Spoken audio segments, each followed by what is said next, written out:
Alrighty.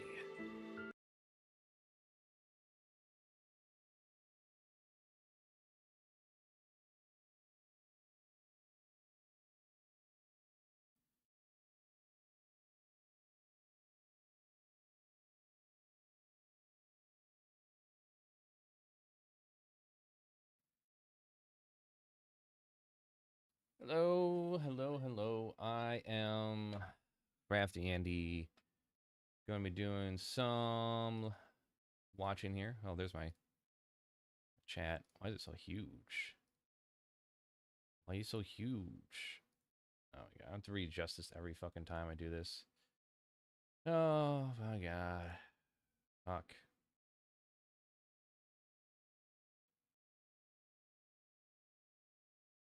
Alright, let's go with that.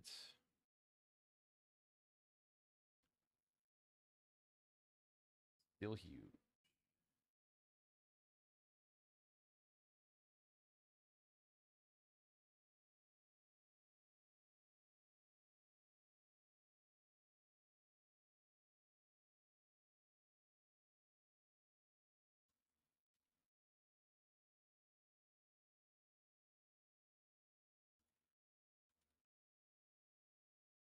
Whatever. Anywho, want to continue this little movie, Illuminati the movie. I had a lot of fun tearing into it. It's kind of funny to me because, 12 years ago, I might have found it more interesting, but now it's just like, wow, I know a lot more about like history and how things actually work. So it's just frustrating and sad, mainly because it throws out a lot of truths, a lot of facts and reality and history and everything, but then it just like directs your ire and anger of those things that are actually noticeable and measurable in recorded history. It redirects that energy to invisible boogeymen. In this case, the Illuminati. When there's like actual organizations. In fact, all I've been doing was just putting comments down here like yesterday, almost as like notes. It talks about how like the Rothschilds and Jewish conspiracies are infiltrating the government. And it's like, no, we already have that. It's called the Fellowship Foundation, another organization, also known as the Family. If you look at documentaries like Shiny Happy People, they're about these weirdos that just have as many kids as fucking possible. That's like their ultimate goal is to groom these kids into becoming politicians to infiltrate the government. And it's like that's the shit that's actually happening. But according to this movie, no, no, no, no. It's anti-Christian Luciferians that's taken over. It's just so fucking stupid, and all it does is just undermine people uniting to address the actual issues. But anyways, there's other channels here that I do other than this. Weird Zors for weird furry shit. Pause off for weird furry video game action. Squigs Weasel will come on here and do some live shit. Today he's going through the Ratchet and Clank series, finishing up into the Nexus before getting to the newest one. And I got a store here selling some stickers, art prints, and some books now. We got a little comic book that we just released. We, as in, like, I'm not the only one doing this. If you want a discount there, I got a Patreon set up for that. Boom. Let's continue on with this shit, huh? Illuminati. Illuminati the movie. Get my art piece up here so I can get some work done while we do this shit.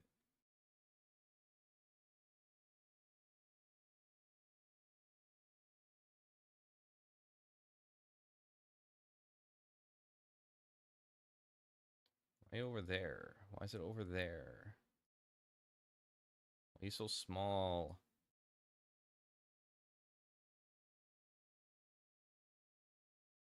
There we go.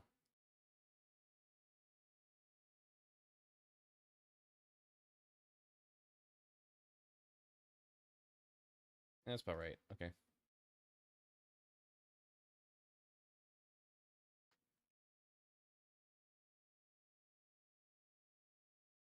I'm gonna look him up right now. Albert Pike.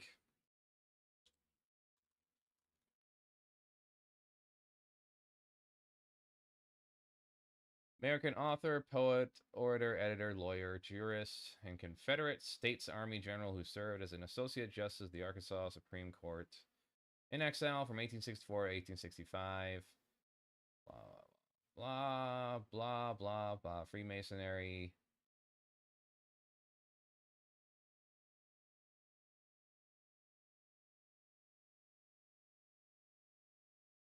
Involved the Ku Klux Klan.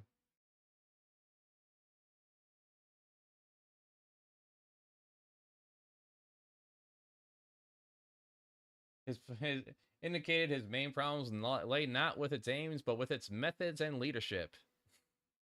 Later in his editorial, he proposed one great order of Southern Brotherhood, a secret society which would have been a larger and more centralized, organized version of the Klan. So he was fucking racist, typical mindset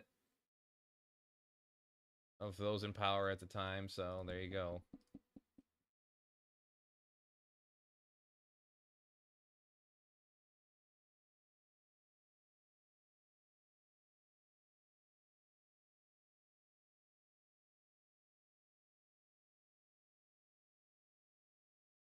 Let's start the color here.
All at once.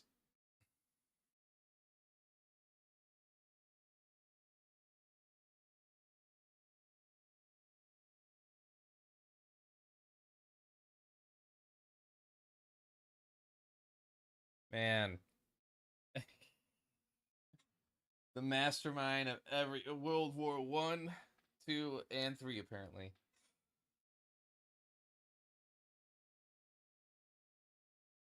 Oh shit. Let's get the audio on. Rothschild after the Tsar had torpedoed his scheme Not at that the we missed Congress in much. Vienna, and to transform Russia into a stronghold. Apparently, this Albert Pike guy was also plotting in cahoots with some other people to organize a rise of not only Nazism but communism and whatever fuck else. After the Illuminati to destroy the First World Wars, organism, political Zionism.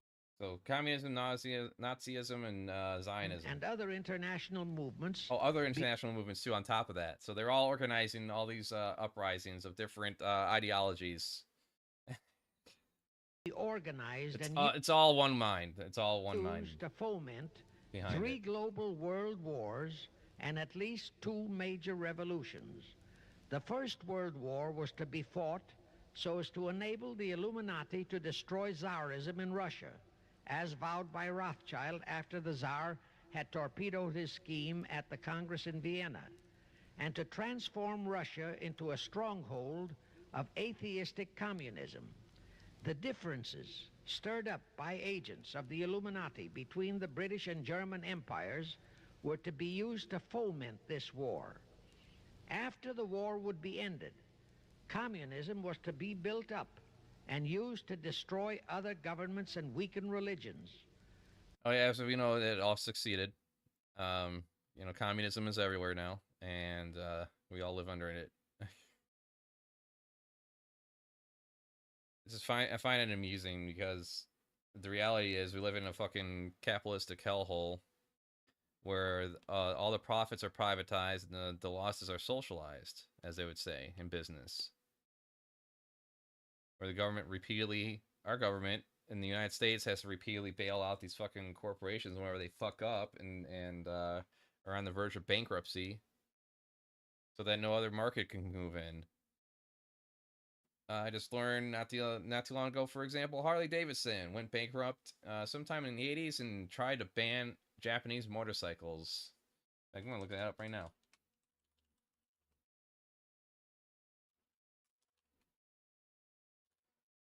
And they got bailed out. Yep, during the 1980s, Harley Davidson faced significant financial challenges and was on the brink of bankruptcy. A combination of factors contributed to this crisis. Japanese competition, which they then lobbied to try to just eliminate entirely. So much for the free market, right? And now they're trying to do the same shit again with Chinese motorcycles as they come over here.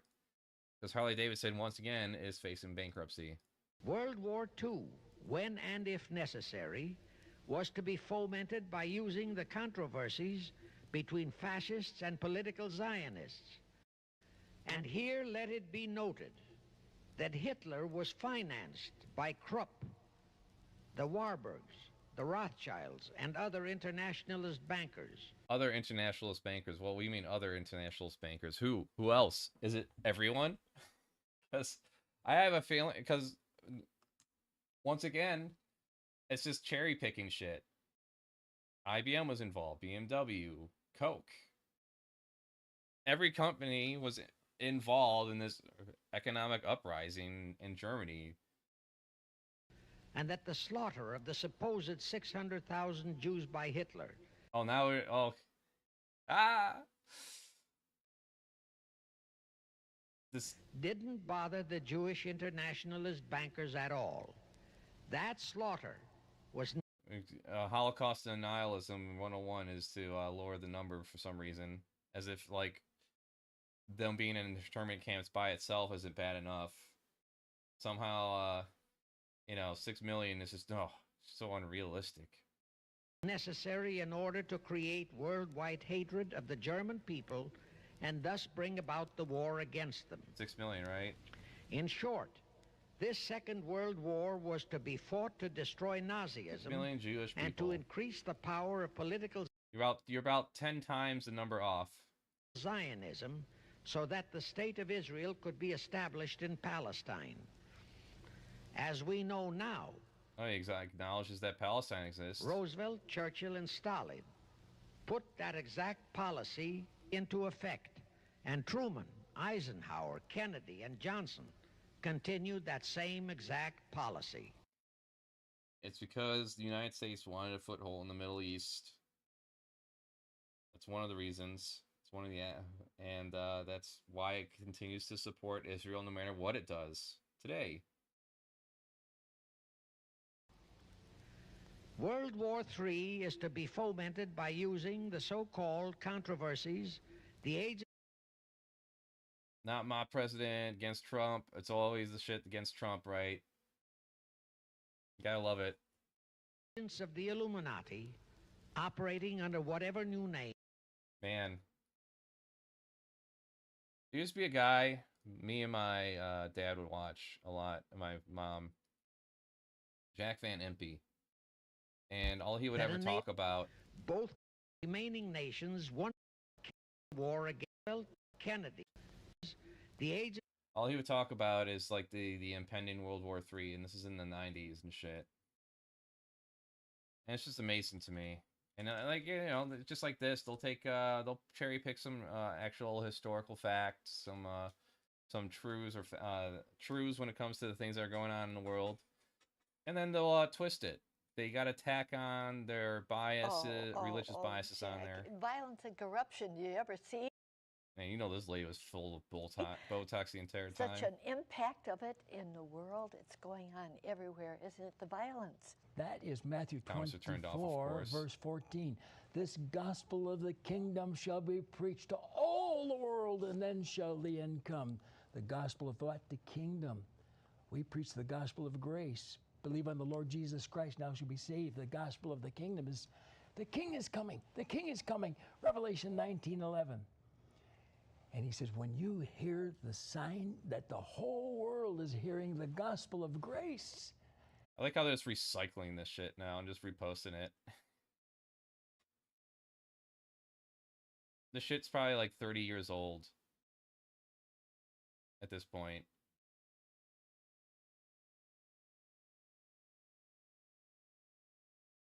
I guess all the comments are disabled too. And I'm telling you, that's glorious news. Well, they're all like a minute long.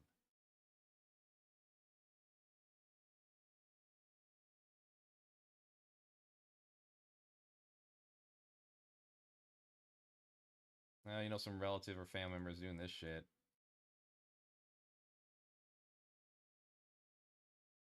I'm just going to use AI to keep him alive.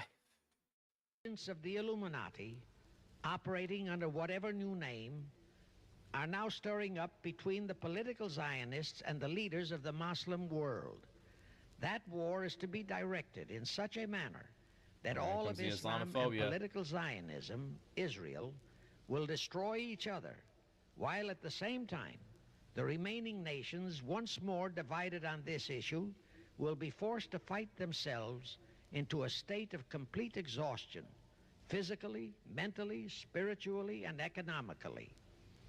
Now, can any thinking person doubt that the intrigue now going on in the Near, Middle, and Far East is... Oh boy, something breaking here. A warning to smiling friends. Welcome back, everyone. It's a lot of mixed media and a bunch of different animation styles, with almost each individual episode featuring something than it currently is in reality. So what exactly was the problem? How did the show that everyone loved pretty much lose all of its aura? Well, it turns out that this was a question I attempted to answer 5 years ago in a main channel. It just stuck around too long when it came to Rick and Morty. Anyways, getting distracted. Designed to accomplish that satanic objective? Pike himself foretold all this in a statement he made to Mazzini on August 15, 1871. Pike stated, those who will inspire to undisputed world domination will provoke the greatest social cataclysm the world has ever known. Quoting his own words, taken from the letter he wrote to Mazzini, and which letter is now cataloged. So, simultaneously, you're talking about, like, cabals and conspiracy groups taking over the government and ruling over us with, like, you know, taking away all our rights and shit. And here you have people, and here you're, like, denigrating people protesting against the loss of our rights. It's like, which is it? Are we supposed to be in support of the police or against the police? Figure it out. In the British Museum in London, England, he said, we shall unleash the nihilists and the atheists, and we shall provoke a great social cataclysm which in all its horror will show clearly to all nations the effect of absolute atheism, the origin of savagery and of most bloody turmoil. Yeah, Christianity and Islam, no savagery there, no savagery among Hindu countries or anything like that. No, none of that. Then everywhere, the people forced to defend themselves against the world minority of revolutionaries will exterminate those destroyers of civilization and the multi... You guys literally fucking control the entire country. Under God, under fire, man. Doesn't matter how much they're in control, they're always persecuted. They're always the underdog. We conservatives are the minority here. You control all three branches of government. We're under attack. Please, won't you think of the poor billionaires and conservatives? Disillusioned with Christianity, whose deistic spirits will be from that moment on without direction and leadership, and anxious for an ideal but without knowledge where to send its adoration, will receive the true light through the universal manifestation. Christianity under attack, decline and fall of Christian America, You literally are the fucking dominant religion.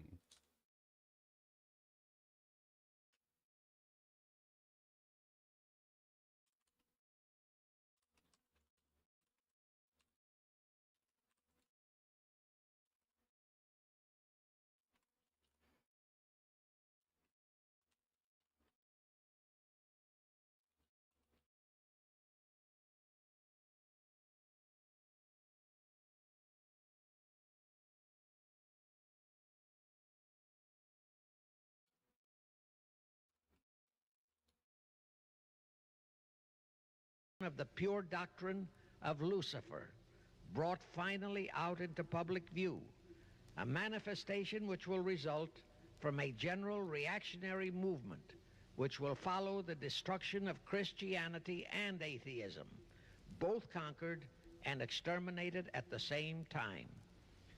When Mazzini died in 18... So they're going to expose Christianity and atheism and destroy it for their own potential religion. Okay, got it. Makes sense to me. Fucking hogwash bullshit. 1872, Pike made another Italian revolutionary leader named Adrian Lemmy his successor. Lemmy, in turn, was succeeded by Lenin and Trotsky, then by Stalin. The revolutionary activities of all those men were financed by British, French, German, and American international bankers, all of them dominated by the House of Rothschild. We are supposed to believe that the international bankers of today, like the money changers of Christ's day, are only the tools or agents of the great conspiracy, but actually they are the masterminds behind all of it. All right, so what's being done about it? You know, all you end up doing is usually inspiring some jackass with a fucking rifle to go in some like synagogue or a mosque and just shoot up the place, because that seems to be like your only accomplishments with this bullshit. While the general public, because like I guarantee you, this guy speaking and all these people that believe in this shit all are involved in one of these companies, one way or another, in investments and using them as a bank. But they complain about it, and yet they go along with it so much.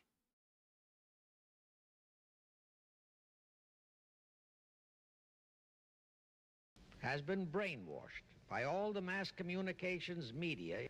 The actual fact is that both British and American intelligence officers have authentic documentary evidence that George Soros again. International liberals operating through their international banking houses. Right. So when do we tax the billionaires?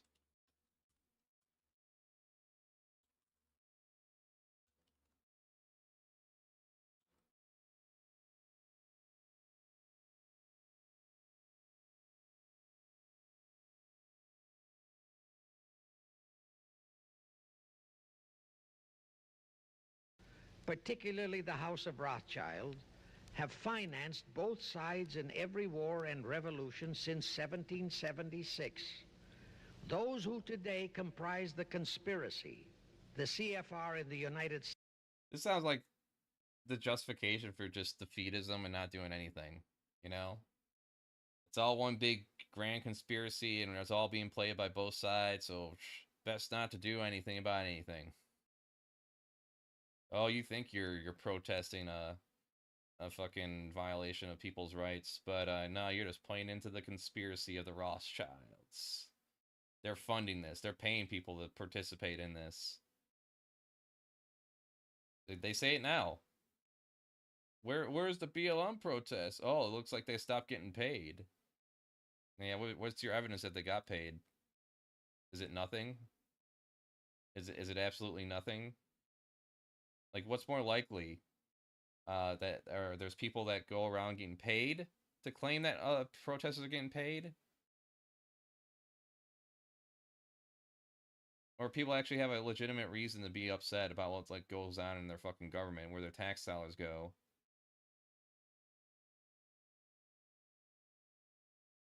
It's so contradictory. All right, I don't like where my tax dollars are going. I'm going to protest about it and petition for it. Oh, there's George Soros again, funding the opposition. Direct our governments, whom they hold in usury through such methods as the Federal Reserve System in America, to fight wars such as Vietnam, created by the United Nations, so as to further Pike's Illuminati plans. But that war was to fight against communism, depending on who you talk to. So, you know, a lot of people will say it's justified for that fucking war. So which is it? Are you for or against communism? To bring the world to that stage of the conspiracy. The headquarters of the great conspiracy in the late 1700s was in Frankfurt, Germany, where the House of Rothschild had been established by Mayer Anschelm, who adopted the Rothschild name and linked together other international financiers who had literally sold their souls to the devil. Literally. After the Bavarian government exposed... How's that happen? You call them up? Yeah, a phone number? In 1786, the conspirators moved their headquarters to Switzerland, then to London. Since World War II, after Jacob Schiff, the Rothschilds' boy in America, died, the headquarters of the American branch has been in the Harold Pratt Building, New York, and the Rockefellers, originally protégés of Schiff, have taken over the manipulation of finances in America for the Illuminati. In the final phases of the conspiracy, the one world government will consist of the king dictator, head of the United Nations, the CFR, and a few billionaires, economists, and scientists who have proved their devotion to the great conspiracy. All others are to be integrated into a vast conglomeration of mongrelized humanity, actually slaves. Now let me show you how our federal government and the American people have been sucked into the one world takeover plot of the Illuminati. And they're getting some AI image generation great here. Conspiracy.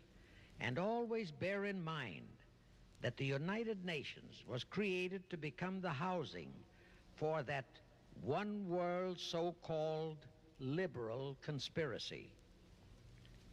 The real foundations of the plot for the takeover of the United States were laid during the period of our Civil War. Not that Weishaupt and the earlier masterminds had ever overlooked the New World. As I have previously indicated, Weishaupt had his agents planted over here as... The amount of... Yeah, this just relates to the whole saying of, like, a lie circles the globe twice over before the truth puts its pants on. Because as they dive into every, like, historical period, you have to fucking be on point for every single generation that they talk about, where this happened and that happened. Like, so many things are just in contradiction to each other. Oh, they're responsible for the rise of the Nazi Party that killed not only Jewish people, but black people, gay people, people who listen to swing music, other undesirables, cripples.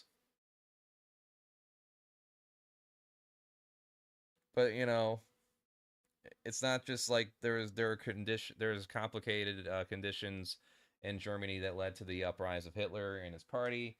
No. It was just simply organized by a secret cabal group, the Rothschilds / Jewish groups, and along with the rise of communism in Russia, some way, somehow, they all did this. I don't know how many people are involved, but what? How many people would have to be involved in that?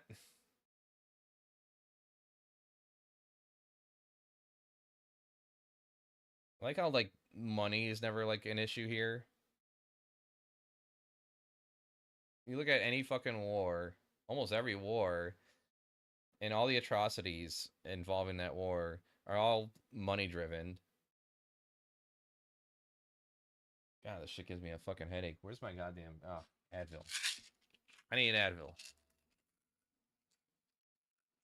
Only because the Tylenol is out of reach right now.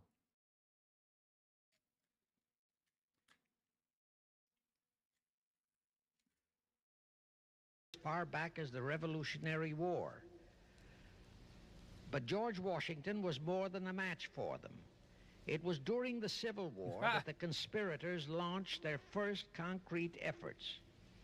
We know that Judah Benjamin, chief advisor of Jefferson Davis, was a Rothschild agent. We also know that there were Rothschild agents planted in Abraham Lincoln's cabinet who tried to sell him into a financial dealing with the House of Rothschild. But old Abe saw through the scheme and bluntly rejected it, thereby incurring the undying enmity of the Rothschilds, exactly as the Russian Tsar did when he torpedoed their first League of Nations at the Congress in Vienna. Investigation of the assassination of Lincoln revealed that the assassin, Booth, was a member of a secret conspiratorial group. Because there were a number of highly important government officials involved, the name of the group was never revealed, and it became a mystery, exactly as the assassination of Jack Kennedy still is a mystery. The ending of the Civil War destroyed... I mean, yeah, they have yet to release the files on that. They probably never will. Likely, the assassin of Kennedy was involved in the CIA. And the theory or the idea is that maybe they were involved somehow because he was actually in line to enact policies that went against the ruling class that actually helped people. You know, same thing with Abraham Lincoln with the Reconstruction era. That was pretty much put to a halt after he was assassinated. You know, also Lincoln, as I found out today, he was also in support of the idea of shipping off all the free black men to Haiti to just be there on their own little like sovereign land or whatever. He just couldn't get the support to go through with it or whatever.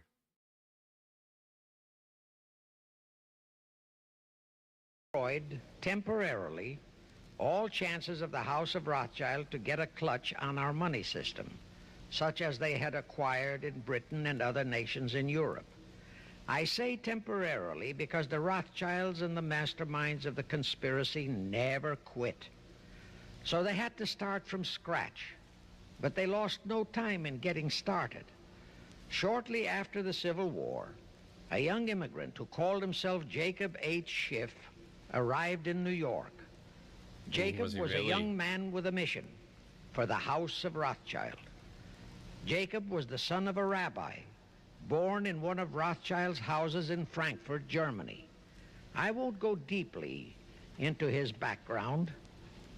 The important point is that Rothschild recognized in him not only a potential money wizard, but more important, he also saw the latent Machiavellian qualities in Jacob that could, as it did, make him an invaluable functionary in the great one-world conspiracy. After a comparatively brief training period in the Rothschilds' London bank, Jacob left for America with instructions to buy into a banking house, which was to be the springboard to acquire control of the money system of the United States. Actually, Jacob came here to carry out 4 specific assignments. Number 1, and most important, was to acquire control of America's money system.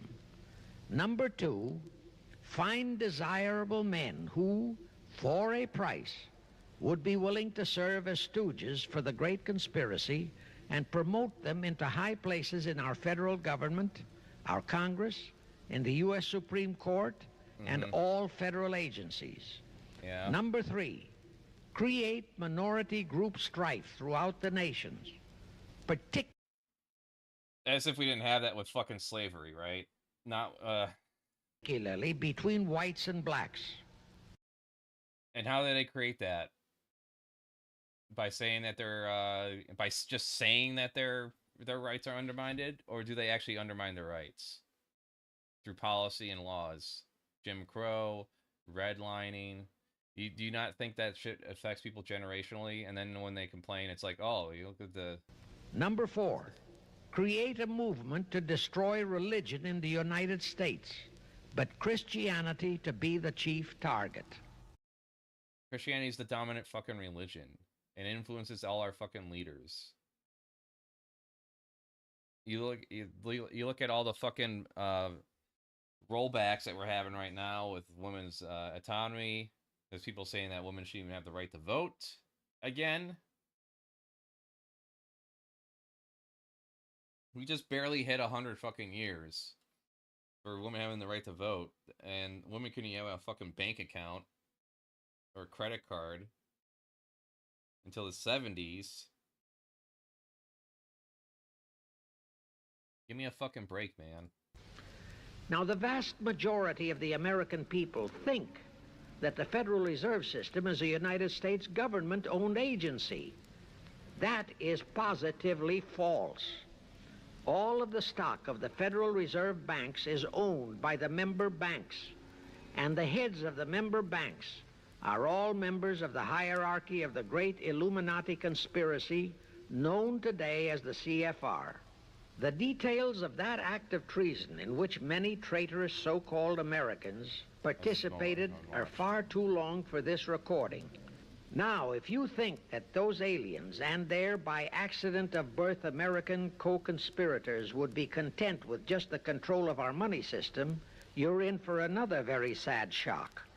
The Federal Reserve System gave the conspirators complete control of our money system, but it in no way touched the earnings of the people, because the Constitution positively forbids what is now known as the 20% withholding tax. But the Illuminati blueprint for one world enslavement called for the confiscation of all private... What do you think that looks like exactly, the one world enslavement? Like what, 20 people in charge? 100 people in charge? And they just reap all the benefits of 8 billion people working for them? How is that achievable?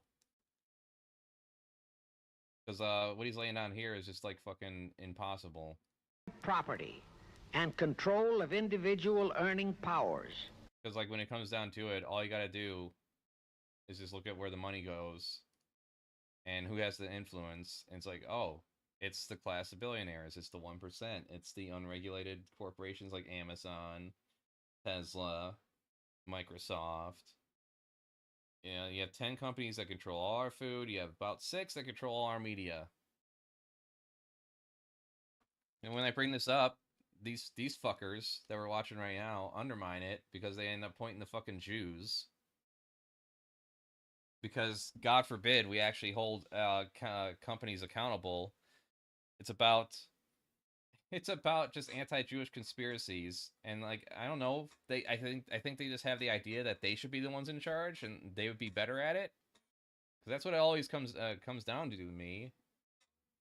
A bunch of delusional nitwits that think they're going to be the fucking rich people someday. They're going to be the billionaires.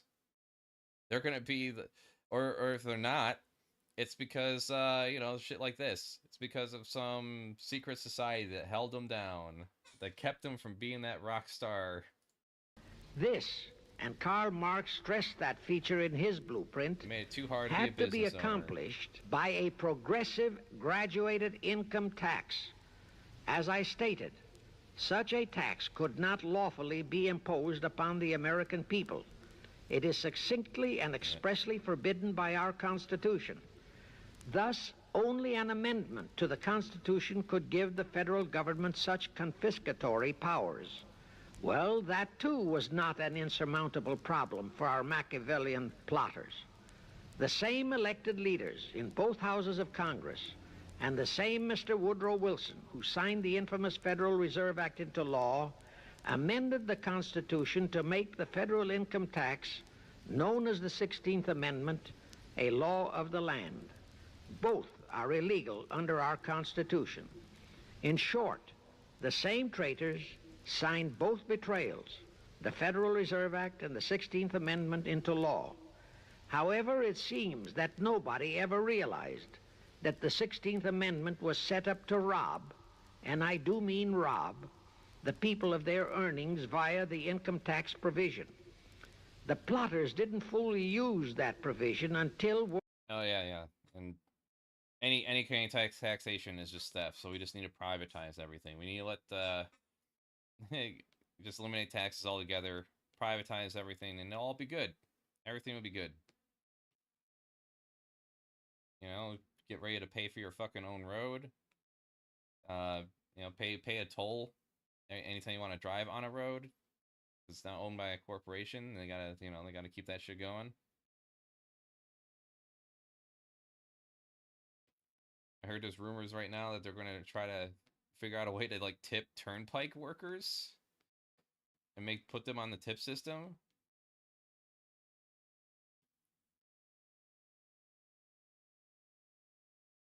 I have to look into that, but let's go. World War II, when that great humanitarian Franklin Roosevelt applied a 20% withholding tax on all small wage earners and up to 90% on higher incomes. Good. Oh, of course, he faithfully promised that it would be only for the duration of the war. But what was a promise to such a charlatan who in 1940, when he was running for his 90% corporate tax rate is good. Bring it back. Third term kept proclaiming, I say again and again and again that I will never send American boys to fight on foreign soil. Remember? He was proclaiming that even as he was already preparing to plunge us into World War II by enticing the Japanese into that sneak attack on Pearl Harbor to furnish him with his excuse. And before I forget, let me remind you that another charlatan named Woodrow Wilson... And we're not gonna address like the Holocaust or anything that went on there, huh?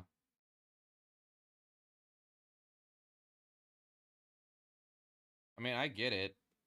It wasn't just like, hey, there's a bunch of suffering Jews going over there. We need to involve ourselves in World War II. And, you know, that's not the reason why it happened.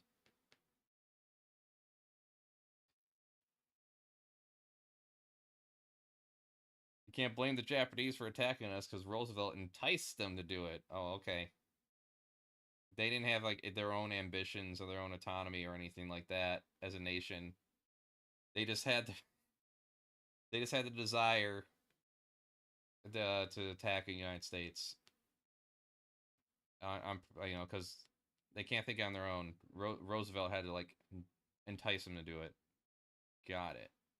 Sure thing. Used exactly that same campaign slogan in 1916. His slogan was, "Re-elect the man who will keep your sons out of the war." Exactly the same formula, exactly the same promises. But wait, as Al Jolson used to say, you ain't heard nothing yet. That 16th Amendment income tax trap was intended to confiscate, rob, the earnings only of the common herd, you and me. It was not intended to even touch the huge incomes of the Illuminati gang, the Rockefellers, the Carnegies, the Lehmans, and all the other conspirators. So together with that 16th Amendment, they created what they called the tax-free foundations. That would enable the conspirators to transform their huge wealth. What about all the fucking tax-free churches, huh? How about that? How come the churches don't have to pay any taxes on their earnings? Was that part of their conspiracy or what? Sure it was. Into such so-called foundations and avoid payment of virtually all income taxes. The excuse for it was that the earnings of the... Yes, it's only Clinton, right? So what is Bush and Trump and every other Republican president done to like mitigate that? Nothing? Those tax-free foundations would be devoted to humanitarian philanthropy.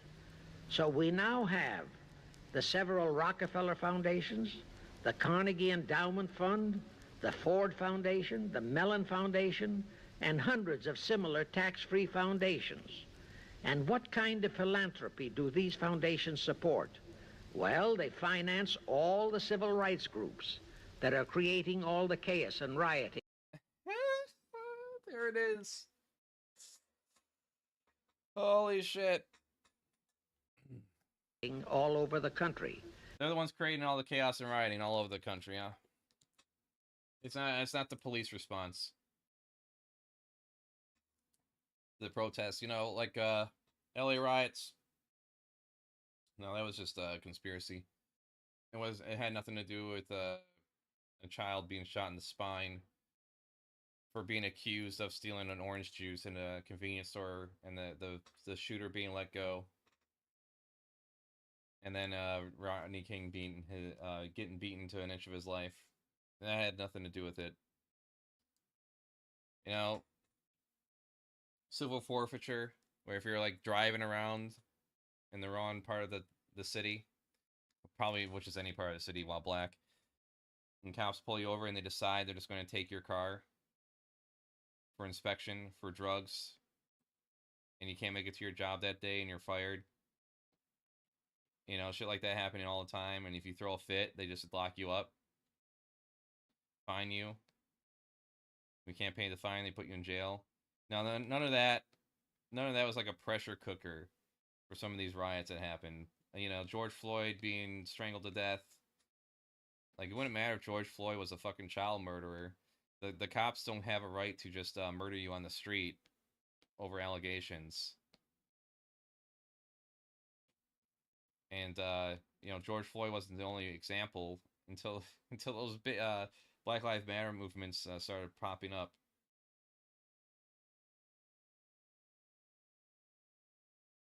Jesus fucking In Christ, short, man. the tax-free foundation financed those who are doing the job. The civil rights movement causing all these riots. So there's no reason. So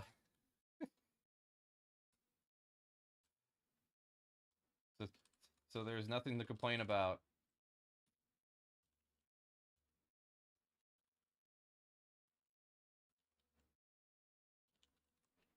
And this recording is like what, from the fucking 70s? For the Illuminati Great Conspiracy.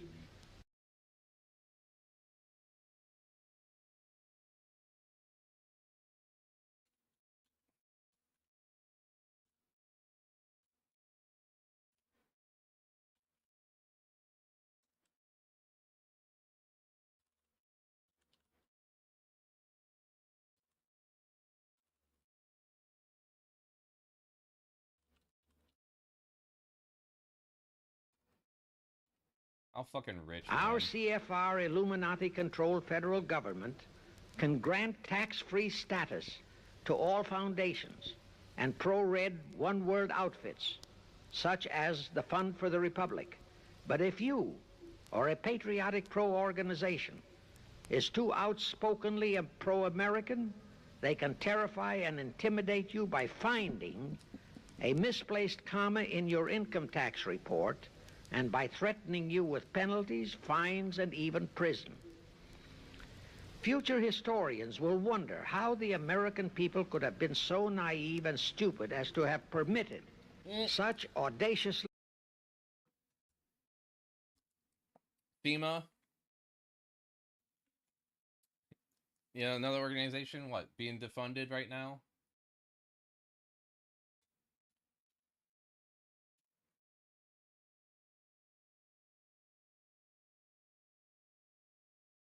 Along with like weather reporting. Could have been so naive and stupid as to have permitted such audaciously brazen acts. Okay, can we keep going? Fiercely proud of their sovereignty. What else am I going to miss? It was really utterly unthinkable that the French and the...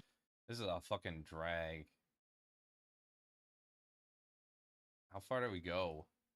Tonight, for the scene was when the communists and now we're back to communist party revolution. And the menace of communism came into being. All this is confirmed in Webster's Collegiate Dictionary, 5th edition.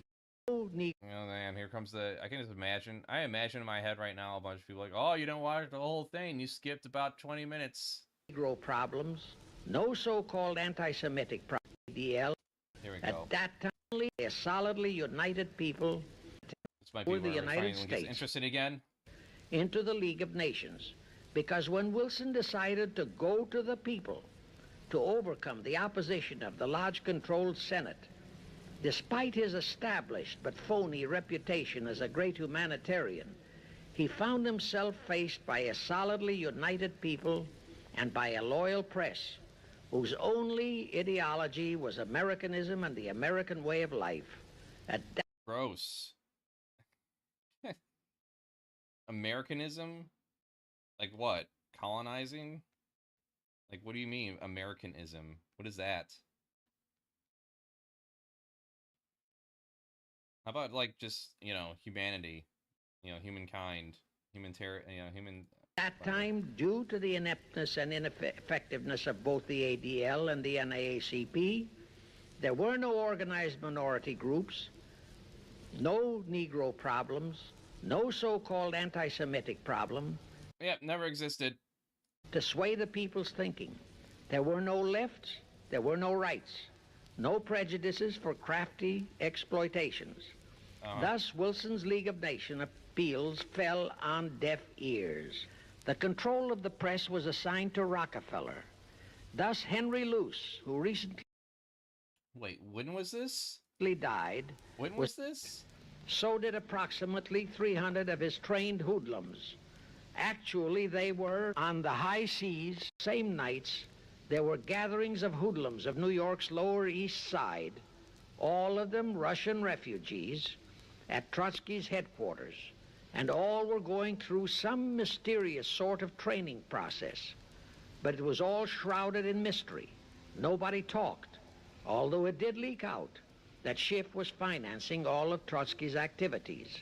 Then suddenly Trotsky vanished. So did approximately 300 of his trained hoodlums.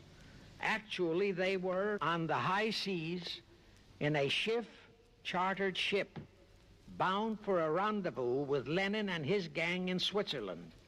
And on that ship was $20 million in gold. The $20 million Schiff provided to finance the Bolsheviki takeover of Russia. In anticipation of Trotsky's arrival, Lenin prepared to throw a party in his Do we have all evidence for all this too? You know, that I don't think Switzerland hideaway. Men of the very highest places in the world were to be guests at that party. Among them were the mysterious Colonel Edward Mandel House, Woodrow Wilson's mentor and palsy-walsy, and more important, Schiff's special and confidential messenger. Another of the expectant guests was Warburg of the Warburg banking clan in Germany, who were financing the Kaiser, and whom the Kaiser had rewarded by making him chief of the secret police of Germany. In addition, there were the Rothschilds of London and Paris, also Litvinov, Kaganovich, Stalin, who was then head of a train and bank-robbing gang of bandits. He was known as the Jesse James of the Urals. And here I must remind that England and France were then long in war with Germany, and that on February 3, 1917, Wilson had broken off all diplomatic relations with Germany. Therefore, Warburg, Colonel House, the Rothschild, and all those others were enemies. But of course, Switzerland was neutral ground where enemies could meet and be friends, especially if they had some scheme in common. That Lenin party was very nearly wrecked by an unforeseen incident. The Schiff chartered ship on its way to Switzerland was intercepted and taken into custody by a British warship. But Schiff quickly rushed orders to Wilson to order the British to release the ship intact with the Trotsky hoodlums and the gold. Wilson obeyed. He warned the British that if they refused to release the ship, the United States would not enter the war in April as he had faithfully promised a year earlier. The British heeded the warning, Trotsky arrived in Switzerland, and the Lenin party went off as scheduled. But they still faced what ordinarily would have been the insurmountable obstacle of getting the Lenin-Trotsky band of terrorists across the border into Russia. Well, that's where Brother Warburg, chief of the German secret police, came in. He loaded all those thugs into sealed freight cars and made all the necessary arrangement for their secret entry into Russia. The rest is history. The revolution in Russia took place, and all members... Yeah, speaking of history, I mean, there's probably a lot that you have to ignore for any of this to be fucking, like, viable. But, you know, hey, all historians are just in cahoots with each other, right? There's just, like, a small committee that decides what is true and what is not. And, that's it. of the royal Romanov family were murdered. Now, my chief objective is to establish beyond even a remote doubt that communism, so-called, is an integral part of the Illuminati's great conspiracy for the enslavement of the entire world. That communism, so-called, is merely their weapon and bogeyman word to terrify the peoples of the whole world, and that the conquest of Russia and the creation of communism was in great part organized by Schiff and the other international bankers right in our own city of New York. Right. Organized by the bankers to work against their own interests. Because under communism, the bankers wouldn't be able to fucking make money anymore. For the most part. There's being no pursuit of capital anymore. Like, they want a cashless society, right? As if that would be a bad fucking thing. Charlie Knickerbocker, a Hearst newspaper columnist, published an interview with John Schiff, grandson of Jacob, in which young Schiff confirmed the entire story and named the figure old Jacob contributed, $20 million. If anybody still has even a remote doubt that the entire menace of communism was created by the masterminds of the great conspiracy right in our own city of New York, I will cite the following historical fact. All records show that when Lenin... And yet there's no fucking grounds for it in this country at all.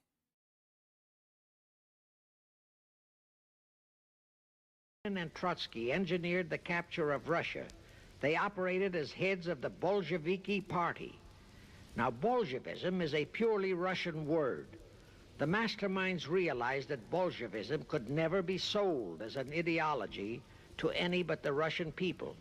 So in April 1918, Jacob Schiff dispatched Colonel House to Moscow with orders to Lenin, Trotsky, and Stalin to change the name of their regime to the Communist Party and to adopt the Karl Marx Manifesto as the constitution of the Communist Party. Lenin, Trotsky, and Stalin obeyed. And that year of 1918 was when the Communist Party and the menace of communism came into being.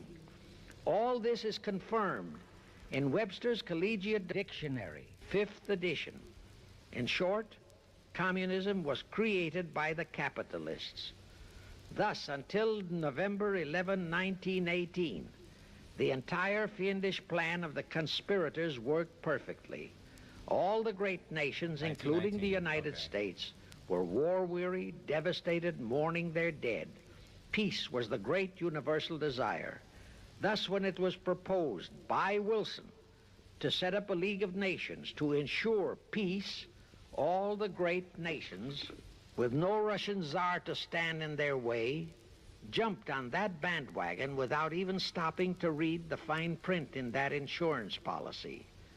That is all but one, the United States, the very one that Schiff and his co-conspirators least expected would balk. And that was their one fatal mistake in that early plot. You see, when Schiff planted Woodrow Wilson in the White House, shining beacon the on the hill, conspirators assumed that they had the United States in the proverbial bag. Wilson had been perfectly every other nation's under control except for the United States. We're the shining beacon on a hill. Up as a great humanitarian, he supposedly became established as a god-man with the American people. There was every reason for the conspirators to have believed that he would easily hornswoggle Congress into buying the League of Nations sight unseen, exactly as the Congress of 1945 bought the United Nations sight unseen. But there was one man in the Senate in 1918 who saw through that scheme just as the Russian Tsar did in 1814. He was a man of great political stature, almost as great as that of Teddy Roosevelt, and fully as astute. He was highly respected and trusted by all members of both houses of Congress and by the American people. The name of that great and patriotic American was Henry Cabot Lodge, not the phony of today who called himself Henry Cabot Lodge Jr. until he was exposed. Lodge completely unmasked Wilson and kept the United States out of the League of Nations. Here it becomes of great interest to know the real reason for the Wilson League of Nations flop. As I previously stated, Schiff was sent to the United States to carry out 4 specific assignments. Number 1 and most important was to acquire complete control of the U.S. money system. Number 2, as outlined in the original Weishaupt Illuminati blueprint, he was to find the right kind of men to serve as stooges for the great conspiracy and promote them into the highest offices in our federal government, our Congress, our U.S. Supreme Court, and all federal agencies, such as the State Department, the Pentagon, the Treasury Department, etc. Number 3, destroy the unity of the American people by creating minority group strife throughout the nation. Oh, yeah. That's... Boy, oh boy, let's see how much you're going to ignore. Especially between the whites and blacks as outlined in Israel Cohen's book. Didn't we say this already? God damn. Number 4, create a movement to destroy religion in the United States with Yeah, he did say this fucking before. We're just repeating ourselves again. Christianity to be the chief target or victim. In addition, he was strongly reminded of the... How do you...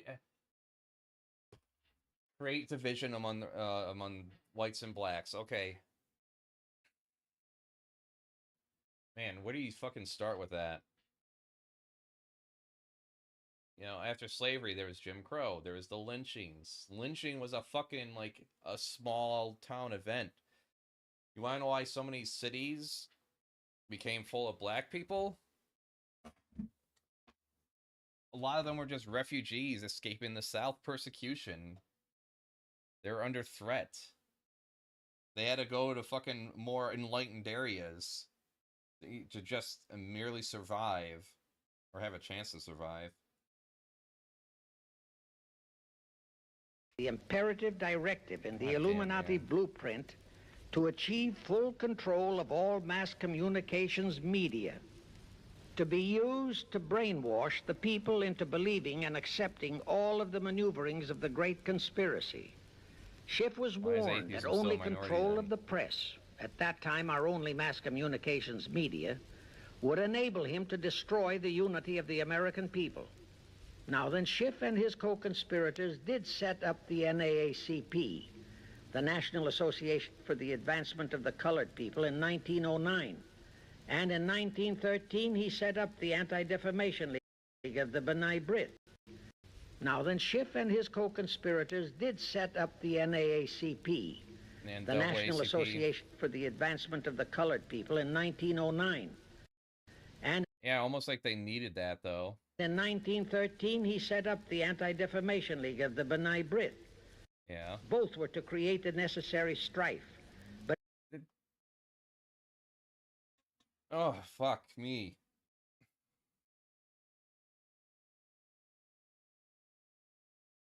It's basic economics. Demand creates the supply. The supply does not create the demand. The demand was some kind of organization or like community organizing to help elevate those being persecuted by the current powers that be. There is so much to be just disregarded, to just discredit the ADL and AACP. Now, you know, obviously I have my problems.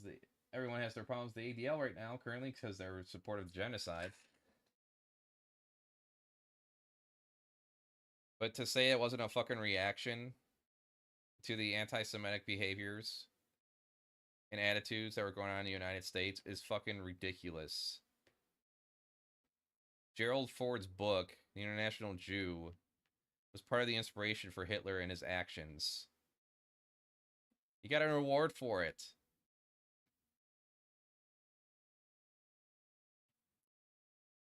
It's the source of this shit, too. But in the early years, the ADL operated very timidly, perhaps for fear of a pogrom-like action by an aroused and enraged American people. In addition... Enraged by what? He, Schiff, was busy developing and infiltrating the Stooges to serve in all high places in our Washington government and in the job of acquiring control of our money system and the creation of the 16th Amendment. He also was very busy with the organizing of the plot for the takeover of Russia. In short, he was kept so busy with all those jobs that he completely overlooked the supreme job of acquiring complete control of our mass communications media. That oversight was the direct cause for Wilson's failure to lure the United States into the League of Nations, because when Wilson decided to go to the people to overcome the opposition of the Lodge-controlled Senate, despite his established but phony reputation as a great humanitarian, he found himself faced by a solidly united people and by a loyal press whose only ideology was Americanism and the American way of life. At that time, due to the ineptness and ineffectiveness of both the ADL and the NAACP, there were no organized minority groups, no Negro problems. No problems. No so-called... Where were the 5,000 documented lynchings then? Are those just made up? God damn, man. Anti-Semitic problem to sway the people's thinking. There were no lefts. There were no... The majority of people were just fucking living out there, or were white for one thing. And if they don't see any of those problems, how would they fucking recognize any of them? There are no Negro problems. Give me a fucking break. Holy shit. What was Jim Crow then? What were all the lynchings then? No problems? No problems.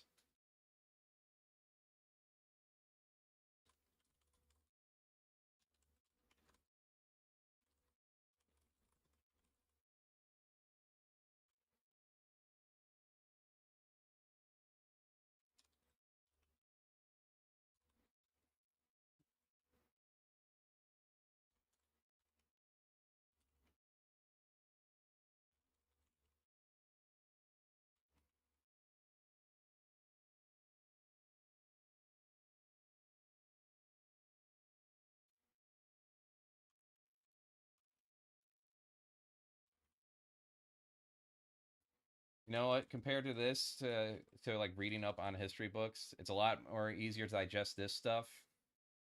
You know, simple 2-hour video than anything else, right?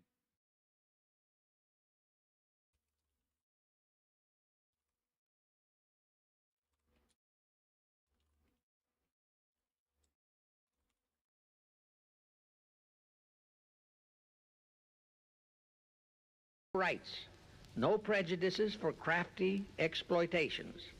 Thus, Wilson's League of Nations appeals fell on deaf ears. The control of the press was assigned to Rockefeller. Thus, Henry Luce, who recently died, was financed to set up a number of national magazines, among them Life, Time, Fortune, and others, which publish USSR in America. The Rockefellers also directly or indirectly financed the Cowles Brothers Look magazine and a chain of newspapers. They also financed a man named Sam Newhouse to buy up and build a chain of newspapers all over the country. And the late Eugene Meyer, one of the founders of CFR, bought the Washington Post, Newsweek, the weekly magazine, and other publications. At the same time, CFR began to develop and nurture a new breed of scurrilous columnists and editorial writers, such as Walter Lippmann, Drew Pearson, the Alsops, Herbert Matthews, Irwin Canham, and others of that ilk, who called themselves liberals, who proclaimed that Americanism is isolationism, that isolationism is warmongerism, that anti-communism is anti-Semitism and racism. What? All that took time, of course. But today our... What? When did that happen? When does that happen? Racism, Mongerism, that anti-communism is anti-Semitism. When does that ever get correlated? I want someone to point that out. I want someone to point that out. When has someone been conflated with being anti-communist, being anti-Semite? Someone want to do that to me? You know, help me out here and point that out. And racism. I want someone to do that. All that took time, of course. But today, our entire press, except for some local small-town papers and when have they ever promoted like actual communism, by the way? I want to know that too. By patriotic organizations, is completely controlled by CFR stooges. And thus they finally succeeded in breaking us up into a nation of quarreling, wrangling, squabbling, hating factions. Yeah, we never had division up until now. There was never everyone was just kumbaya-ing up until what? When was this recording? Now, if you still wonder about the slanted news and outright lies you read in your paper, you have the answer. To the From who? From this fucker?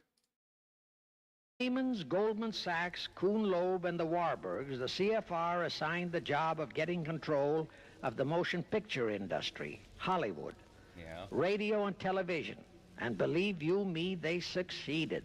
If you still wonder about the strange propaganda broadcasts by the Ed Murrows, Chet Huntley, you have tells in detail how the press, the movies, TV, and radio have been, and still are, used to brainwash the people, to demoralize our youth. And they have been... Demoralize our youth? I thought you...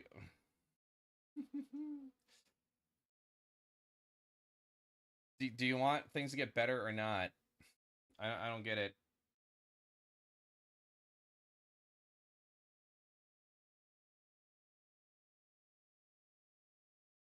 It's so fucking slanted. Why is it all fucking pro-conservative?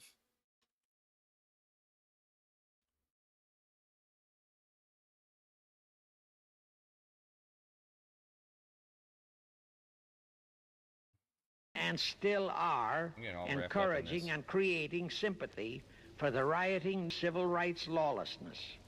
Civil rights lawlessness.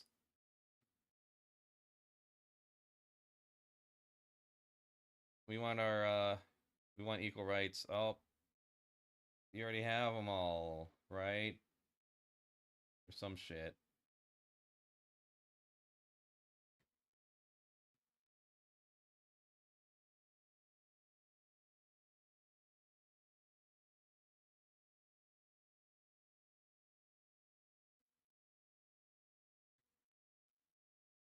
So wait, so are you supposed to be against the police or for the police?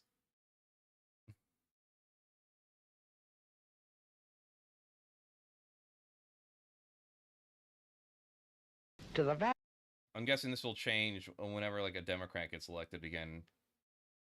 Or some shit like that, right? They'll come out with another video like this and talk about how like our current leader is like out to like spread communism and promote it. That's my guess. Like if brain dead Biden was still in charge, we'd be seeing a different video here. The vast majority of the American people are foreign. So cops are criminals, criminals are victims, people who don't work get a free ride. Desecrate our nation's flag is acceptable. Being transgender makes you a hero. We are not okay. Sniper is a coward. Obama negotiates with terrorists. We supply guns to drug cartels, yet disarm our own citizens. People want to make more money flipping burgers than soldiers who are risking their lives. Man. Let's unpack this shit, huh?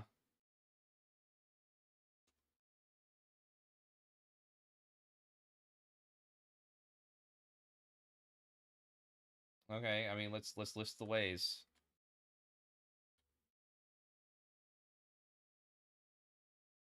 Civil forfeiture.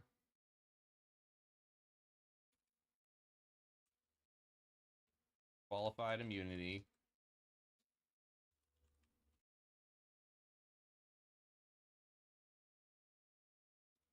Crime is a symptom.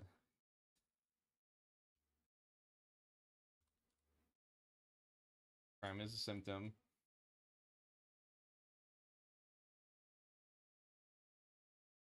Unemployment is 4%.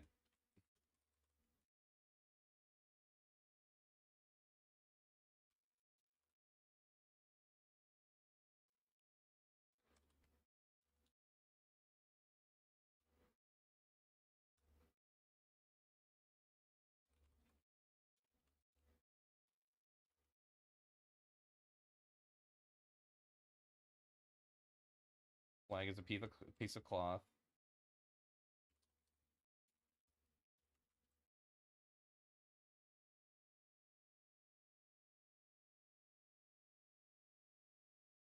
Being transgender makes you a hero. No one ever said that.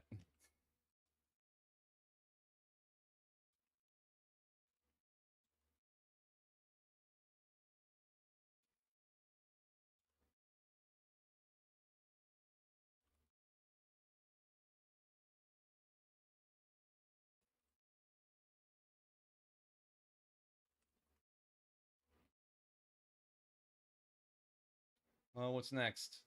A sniper is a coward. No one ever said that either.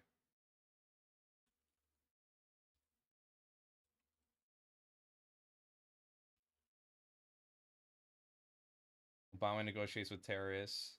Obama was called the reporter-in-chief.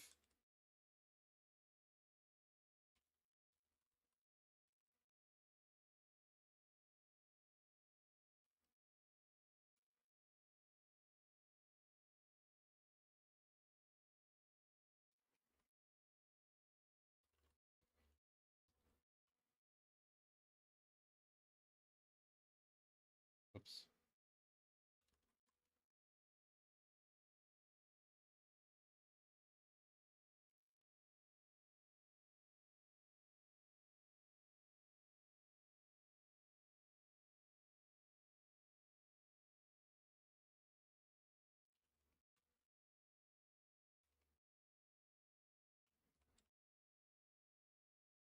Did nothing to further leftist causes.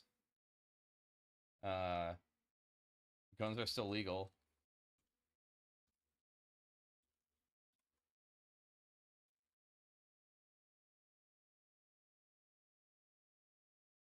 And people deserve a living wage.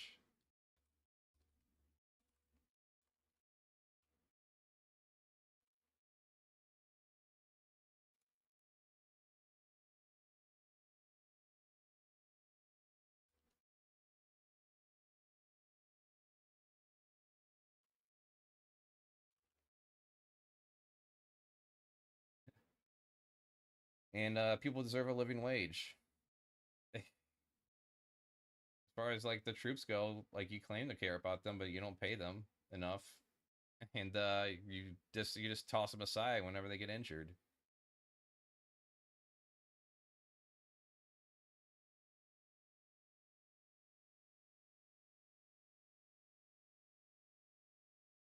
Policy for many years has been a complete enigma. Most of us simply can't understand why this great nation is seemingly floundering so helplessly. Yeah. Okay, let's get rid of this shit. Let's get to the end. You are deliberately delivering your children to be indoctrinated with disbelief in God and church. Against critical thinking. God forbid you think for yourself. And which can easily transform them into atheists. Find out. Why is atheism still a minority then?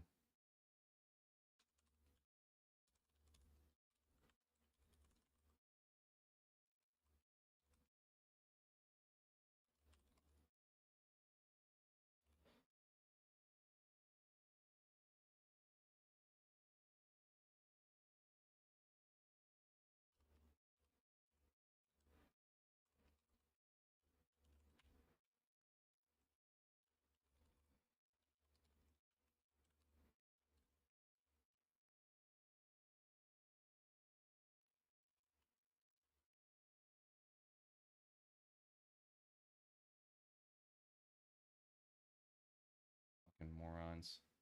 Out immediately if your church is a member of the National Council of Churches, and for the love of God and your children, if it is, withdraw from it at once. However, let me warn you, That same destroy religion process has been infiltrated into other denominations. So we wanted to go to Washington, D.C., and we wanted to dig up some information that we could then present to either validate or disprove the claims that Tom had made. Tom Horn believed that he had found a secret location in D.C. where the Antichrist would be resurrected. Resurrected? This idea that the biblical narrative of the Antichrist is going to suffer a deadly wound, and then he's going to somehow be majestically, magically, supernaturally resurrected. And that was going to be a sign to the world that he is, in fact, a supernatural king.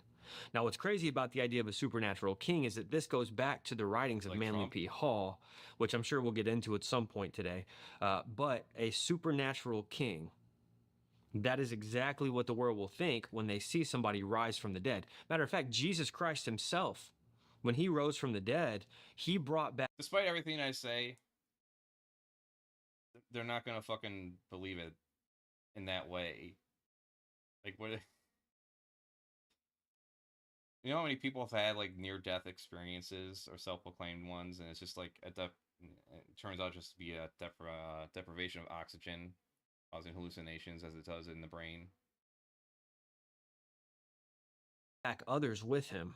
A lot of people don't realize that there was a multitude of people that came back with Jesus, and there's evidence that they died. Why do you have long hair? Don't you know that's against the fucking Bible? Normal lives again. But regardless of that, Jesus did so many feats to prove who he was. Well, the Antichrist... Not really. He didn't do that. He didn't do too many. Turn water into wine. Ooh. He gave a bunch of people some fish. You know, Zeus could fucking throw down lightning.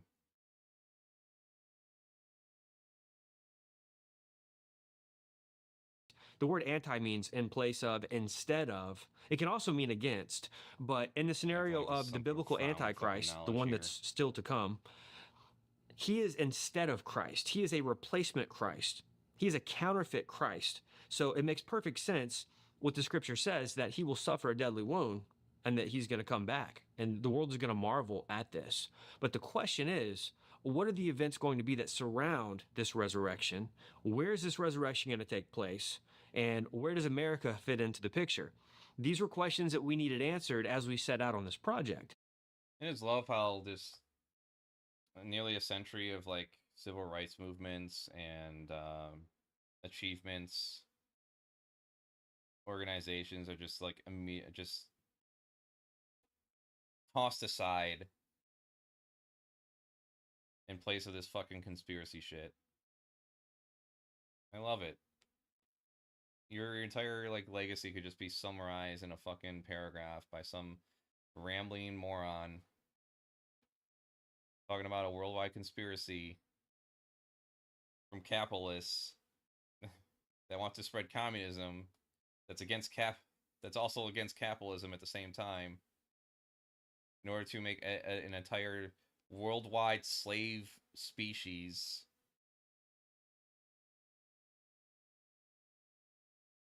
But also sow division between the races that they're also trying to encourage mixing of, and to make their slave race, but also sowing division among them at the same time. You know, how long does this go on until it just all falls apart, until it's just a bunch of fucking bullshit? Tom Horn was very confident, especially after learning the Masonic system listen, there's a Masonic conspiracy surrounding this specific location. What kind of books do you have here? Occult, Theocracy, let's see, Forbidden Gates. In Washington, D.C. We didn't actually get right into the chamber because it's hidden, it's locked, but we got pretty close. And while we were there... What's this chamber you're talking about? Listen, there's a Masonic conspiracy surrounding this specific location in Washington, D.C. Mm-hmm. We didn't actually get... Is Trump going to reveal that? Is your boy Trump? Did he reveal that? Is he gonna like unveil that? Get right into the chamber because it's hidden, it's locked, but we got pretty close. And while we were there, we had some very strange things happen that let us know that we were on the right track. It's basically... What's that? What's the strange things? What started off at Babel, they had a one world system, religion, language, probably economy. They had a one world dictator, Nimrod, and they were, in defiance. What about, there are other fucking civilizations. Whatever time place this was supposed to be taking place, I guarantee you I would find other civilizations that exist around the same time.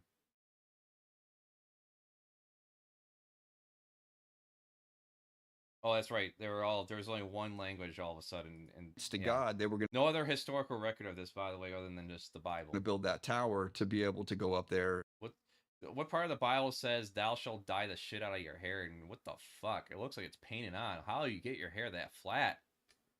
And, who knows, but God looked at it, and we know how that ended. He came down and threw the smackdown. He threw the gauntlet down and said, it's not time. If I were to let this continue, then there's nothing that they wouldn't be able to do. What? So he's against human progression? So God is against...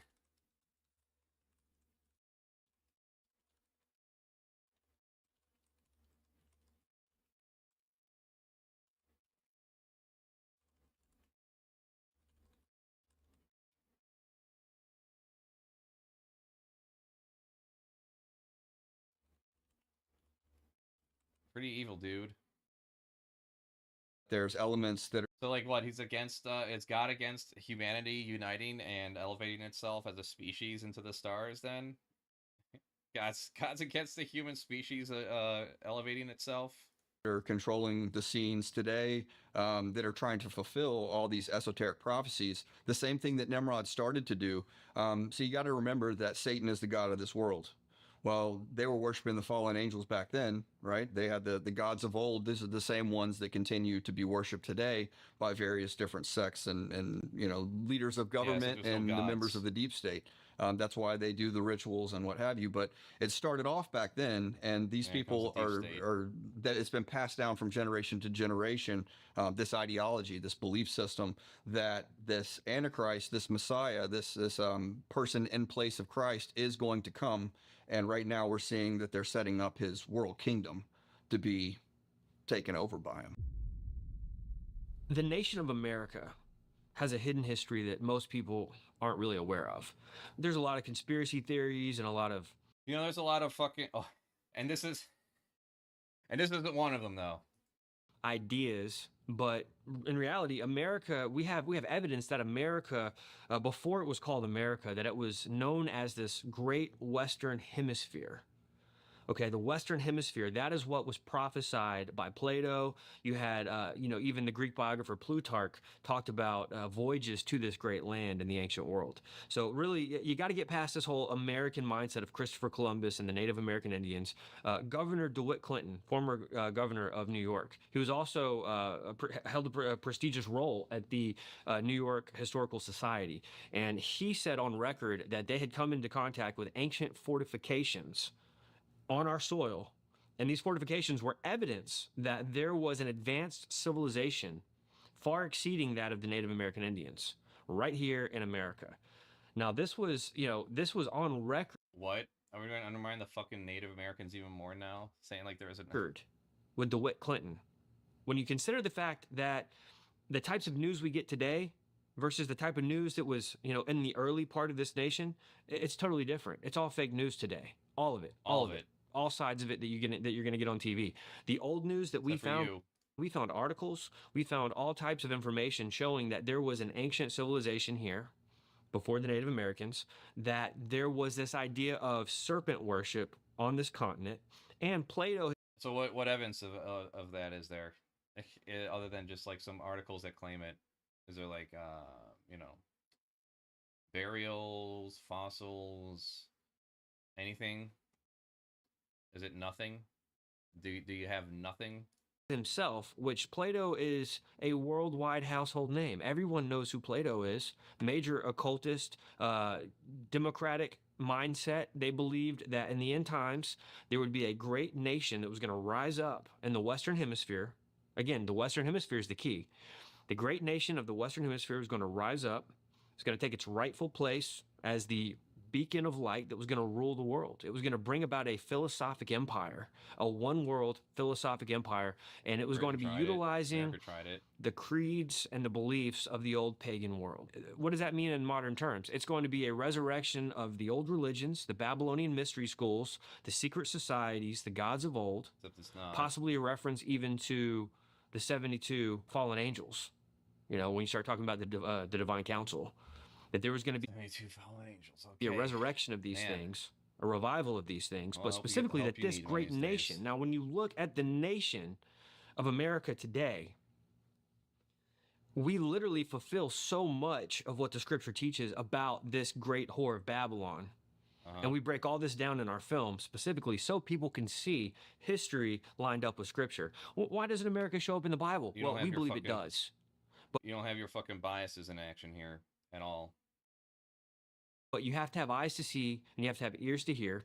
You also have to have a better understanding of this nation, America. Now, let me take you back to some of these ancient views of America.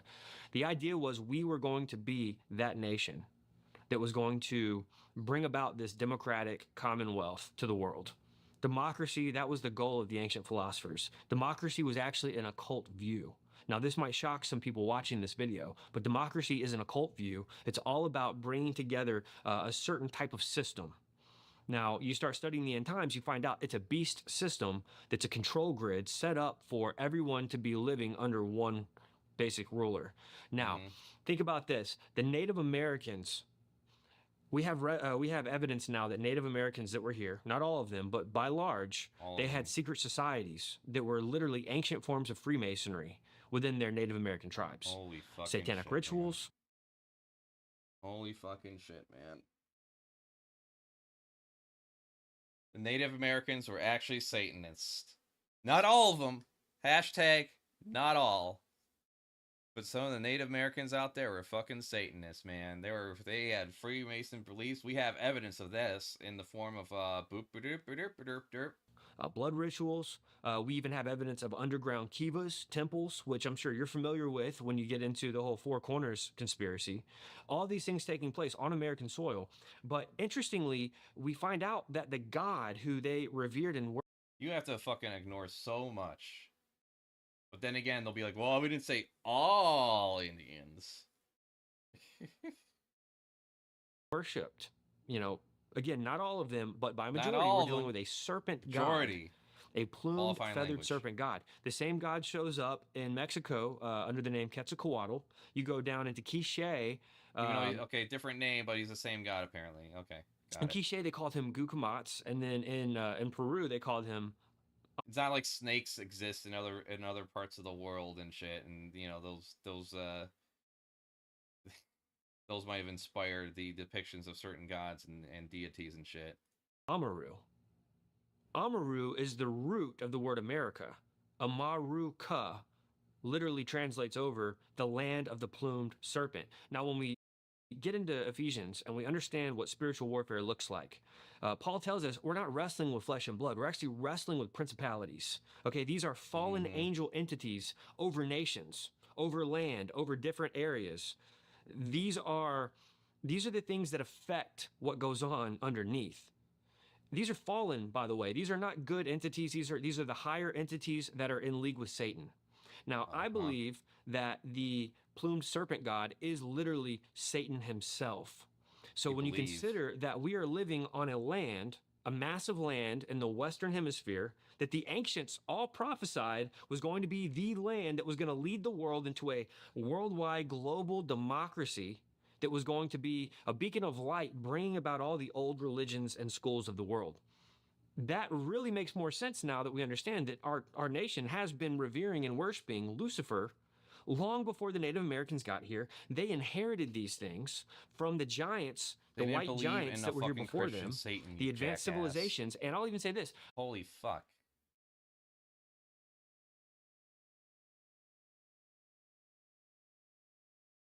This guy is so fucking Christian-minded that like everything has to fall in line with his fucking beliefs. He'll ignore history, twist everything into it all being a part of his beliefs, like a fucking selfish prick. Sir Francis Bacon, It's all who about I him. believe Francis Bacon was William Shakespeare. He penned the book, The New Atlantis. He believed that this land called North America, he believed that this was the site of the original me ill. Atlantis. He also believed that this land was going to be fulfilling major prophecies according to what he studied in the occult world, going all the way back to ancient Greece. So, interestingly, when you study the writings of the New Atlantis, you're going to find out that America has been fulfilling these prophecies. I mean, it makes perfect sense. So much so that the occultists, such as Manly P. Hall, who was a major theosophist, by the way, he taught that America was going to be that beacon of light in the last days. He said that this nation was literally going to be shining like a light on a hill. That we were going to shine across the world, and we were going to bring about the democratic commonwealth. We were going to bring about the old religions of the world, the superior ancient knowledge, and that we were going to be that nation that was spoken of by all the old mystics and the prophets of old. Now, part of that is also reviving the Egyptian. You can say that about fucking Rome.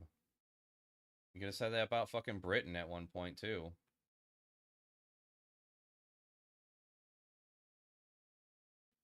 And 100 years from now, when another fucking nation takes America's place, they'll probably be talking about that one, too.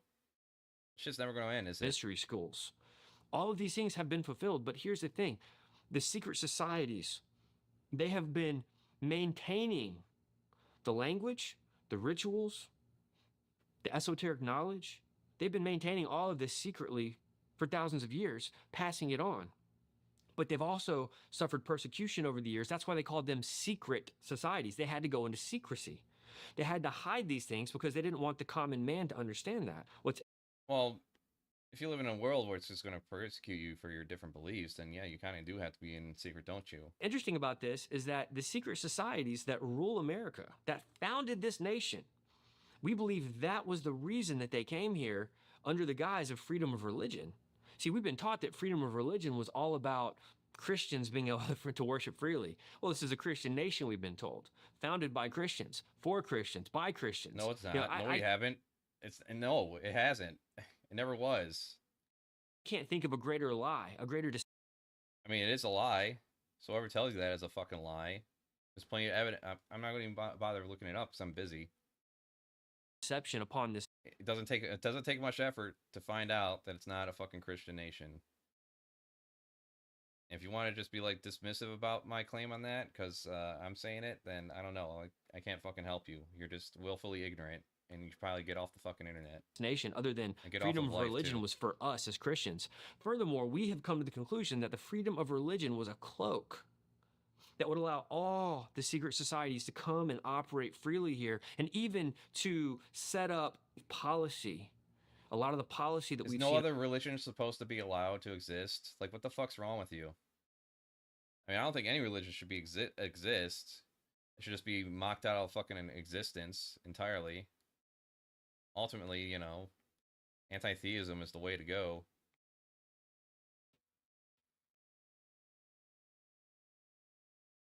Throw it in the fucking garbage bin of history. Over the years was set with the mindset of protecting the secret societies, allowing them to get where they need to be so that they can operate and they can call down the gods of old. So the deep state has three different levels. Yeah, At first, you have the legislative branch and bureaucracy of spreading this ideology out on the world stage. Underneath that, you have the second level, which influences the first level. And so in that level, you have foreign governments, you have occult secret societies, your Skull and Bones, and et cetera. Then you also have your think tanks and all of those and rich globalists that want to see their agenda make it to affect that first level. So and you guys have no monetary gain going on here at all, right? If I look at your numbers and your finances and everything, you got nothing. That's the second level, and they're all influencing the first level. Underneath that is this basically just taking advantage of people's ignorance on history and shit, personal experience, taking advantage of their beliefs. Snake oil salesmen, charlatans. I mean, if you believe in one thing without evidence, you're susceptible to believe in other things without evidence. So here you go. Spirit realm. So these people that are in the secret societies and occultists and want to see it put out on the first level, the world stage, they're going and they're doing these rituals, and we choose Bohemian Grove for that purpose because we don't have enough time to break down every secret society and their. Here's the thing. Corporation, person, etc. group wants to do something evil, discuss some evil plan. They don't need to go and meet up somewhere. They just do it over a fucking phone call. They have a Zoom meeting. This isn't that fucking hard. Their purposes and whatever. Ultimately, their goal is all the same. But at Money. Bohemian Grove, it's like I mean to bring about the 72 fallen angels or whatever bullshit you're gonna pull out. So what does that have to do with, like, not regulating corporations and shit? So what does this have to do with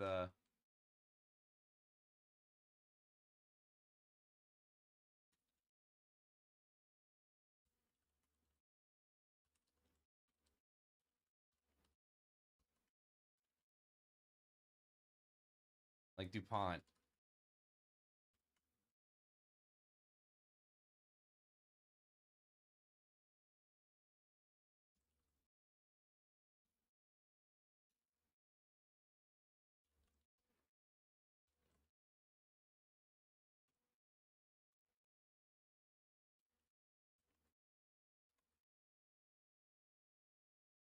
Yeah, I want to know, how is this connected to holding fossil fuel companies accountable for destroying the environment we live in?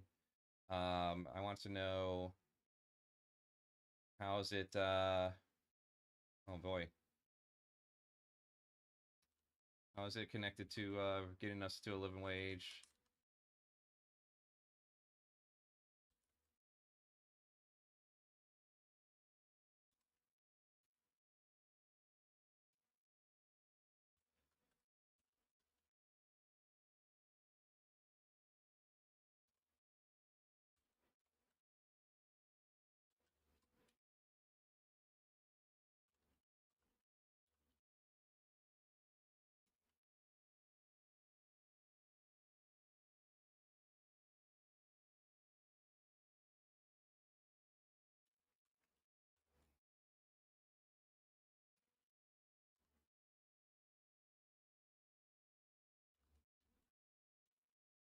Here's the BS you push.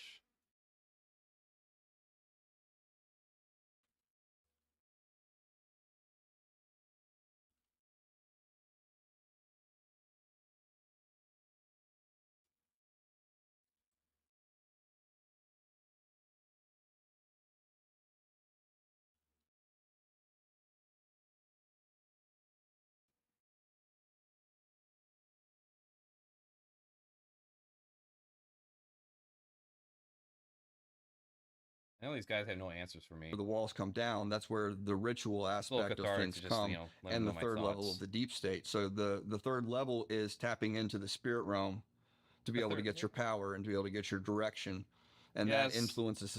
You now have reached the third level. You will now be able to tap into the spirit realm. Also, we want to spread atheism around.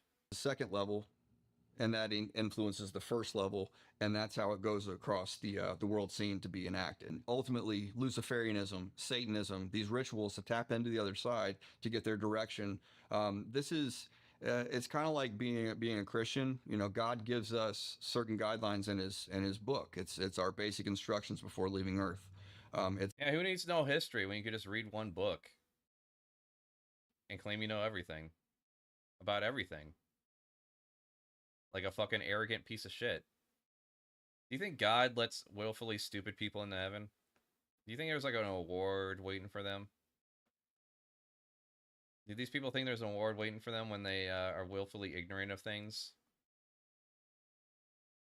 I'm always well, can't read their minds, so you always have to keep in mind, the thought that these people actually do believe their own bullshit.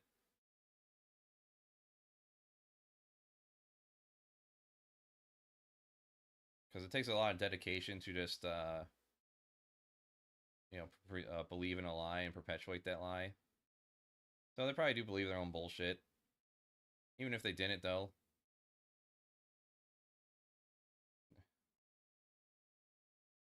They're still promoting the idea of it. People still take it to heart. You can see in these fucking comments sections here. Our guidelines to be able to make it here, right? I mean, we're lost without that. And so he gives us certain criteria on how to pray, how to communicate, how to worship. He gave in the Old Testament very specifics about how to build the temple. You know, it's just one example. And so when you're dealing with the occult side of things, that's the opposite end of the spectrum. That's the occultists they're following just as diligently as a true believer of Christ follows him, submits their life to him, stays in the word, does lives the word, right? Just as that diligence is, they're just as diligent, but it's for the opposite side. So with the occult, you've got these practices that have been passed down for millennia, and these people that are in power today are still practicing the same things. They're still wanting to see this system come in so that they can have their final go at taking over this world, destroying Christianity. Ultimately, it's not against us. I mean, yes, it is against humanity, but ultimately it's against God. People say, well, what about George Washington? Well, there's no God, though, because he's touted as such a man of integrity. Matter of fact, there's records that he attended church regularly, a Christian church. There's also records that he and his pastor, there's letters that have been written. Matter of fact, Library of Congress is a prime field to be picking truthful pieces of fruit. He really assumes that like there's just a whole cabal of people that not only believe in God, the Christian God, but they're out to destroy him. Okay. And they believe in their own gods, because if you don't believe in the God, the Christian God, you must automatically believe some other God. Okay. Got it. You want to get fruitful research? Hey, go to the Library of Congress. What we find out is that the pastor, one of Washington's pastors, he said that overall he spoke with Washington time and time again that Washington was a deist. Yes, okay, Washington didn't want to have a problem with the guy. He wanted to continue going to the church because it was a political move. But in reality, Washington said he was a deist. They went back and forth on this matter. This has been documented historically. He was not a Christian. He was definitely a deist.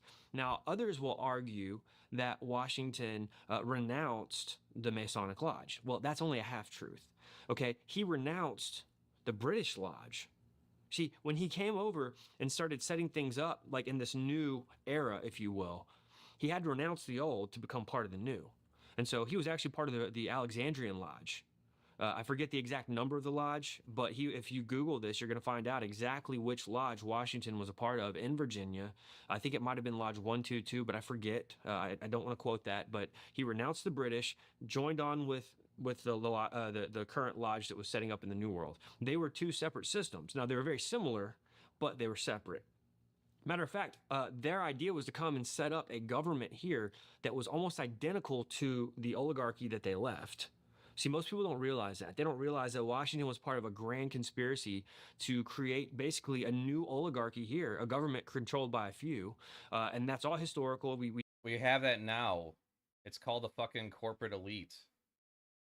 We have that right now.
We have 10 companies that control our food, 6 that control most of our media. And any calls to tax these people or hold them accountable is just dismissed as communistic. By people like this. So, like, which is it? Who's the one that's promoting the drive and conspiracy to enslave the human species. We document that in our film, but the idea was to set that up, but to give more freedoms. But it still allowed the elite to run everything that the government wants. Any move of the government, the elite were going to be involved. They were not going to allow the common man to make decisions. Matter of fact, when the Constitution and some of the founding documents were signed, those windows were locked. Lieutenant Colonel Robert McGinnis from the Pentagon. He I don't know if he's going to fucking list it out here, but back in the day, you had to be a landowner to even vote for the longest time. You had to then later be white. You couldn't be black. You couldn't be a woman. Is expanding voting rights? Was that part of the worldwide conspiracy to enslave the human species? Came on record and he talked to us about this for the film. He points to the fact that the founding fathers were deep state, which we would call shadow government. Back to Washington. Washington was definitely a Freemason. Matter of fact, they cast sprigs of acacia at his Masonic funeral to signify him going on to the land of Osiris in the underworld. Now, they believed Osiris was already in the underworld, and they believed that Washington was the America's first Osiris, but he wasn't meant to be the final. Real. He was meant to be a type. And we see that in how they went down and went through with his funeral. As a matter of fact, if you go back and study the death and the funerals of Washington, you're going to find out that there were two. You had two different eulogies. You want to look for the Masonic eulogy that was presented by Timothy Bigelow Jr. That literally paints the picture. Look, Washington was not just a porch mason. Okay, he knew what he was doing. He knew he was very much invested in this. We have evidence that not only was he a Mason, but he was a Mason in good standing all the way up until his death. A lot of people say he renounced the lodge. Again, he did, but it was the British lodge, not the American lodge. What's crazy about this is that he was literally being set up in a system. Once again, it was a religious system. Ignoring all like the actual like recorded shit that these people are involved in terms of policy. Expansionism, colonialism, all that shit. To bring about the spirit of Osiris, a resurrected spirit, a reincarnated spirit, if you will, of Osiris, to possess the ruler of this nation. Okay, Washington never made it to the crypt. They did not put him in the crypt that they built for him because we believe they didn't build it for him. They said they did. But it's kind of like the government says that they're building, these military bases, and then immediately they retire the military base after they build it because they had other plans for it. The government does this all the time. They set up the crypt of Washington. They installed it very much strategically, which we break down all the strategy involved here. The crypt of Washington is sitting at it's a basement level of the Capitol building in Washington, D.C. Yeah. This is literally a page out of ancient Egyptian magic. Who cares? We break this down step by step by step in the film. We show everything, how you go up and you walk into the Capitol building. You look up, and what do you see in the dome? You see this thing called the apotheosis of George Washington. Now, if he really was a Christian, like so many people say, all you got to do is look up and see the heaven that George Washington is ascending into, which is painted on this massive mural, and he's surrounded by all the pagan gods. You say, well, why on earth, if Washington was a Christian, why would he be getting deified in the first place into a god? That's what the word apotheosis means. Literally, Washington becoming a god. Walt Whitman, the famous American poet, said that George Washington was becoming the Osiris.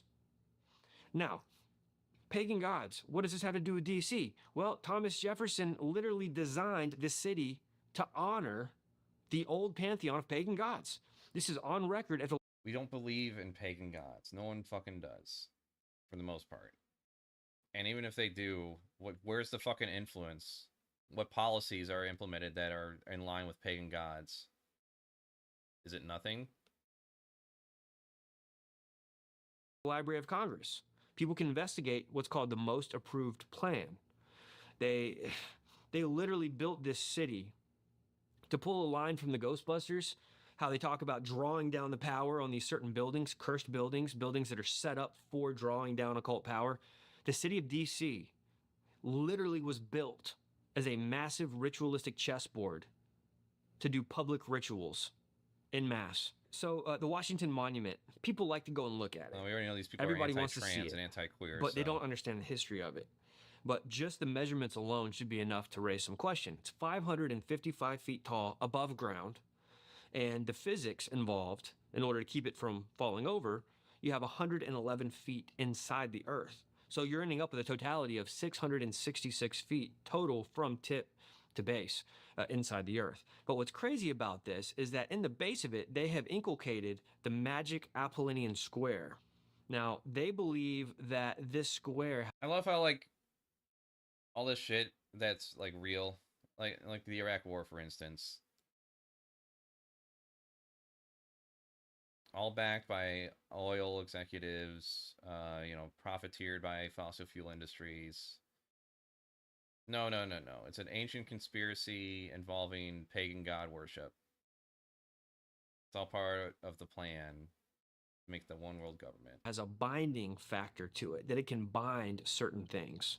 Some people call it a 666 square. I mean, we do a full breakdown of this in the film. Part of me just has a pity and for the this guy. 666 square, basically what you end up with is that no matter how you add up the numbers in any of the lines, you end up... His entire career and livelihood now is dependent on this conspiracy to some degree being believable and sellable to these people.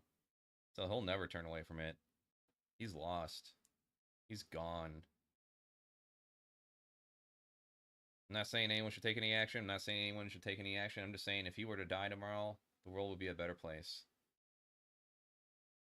Up with 111, with a total number of 666.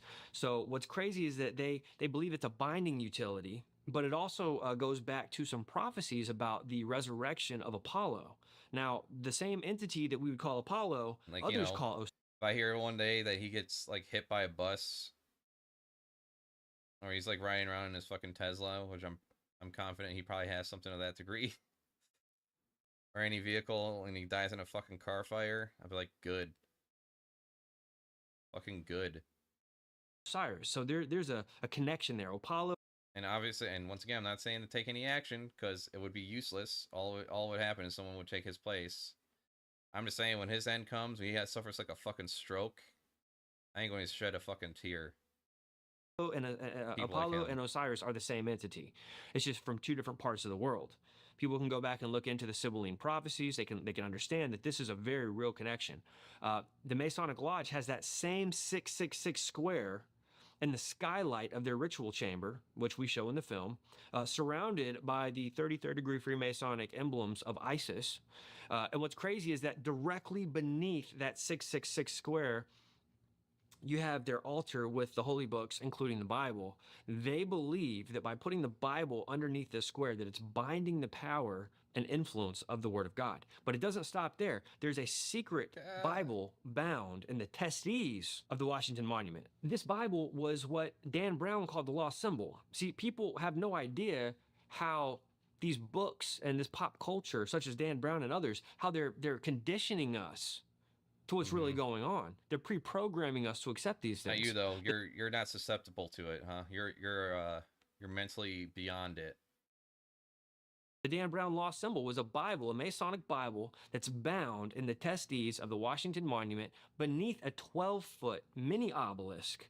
Most people don't even know about the 12-foot mini obelisk. We were able to get photos from when they did some renovation work. It's called a foundation so that the thing stands up.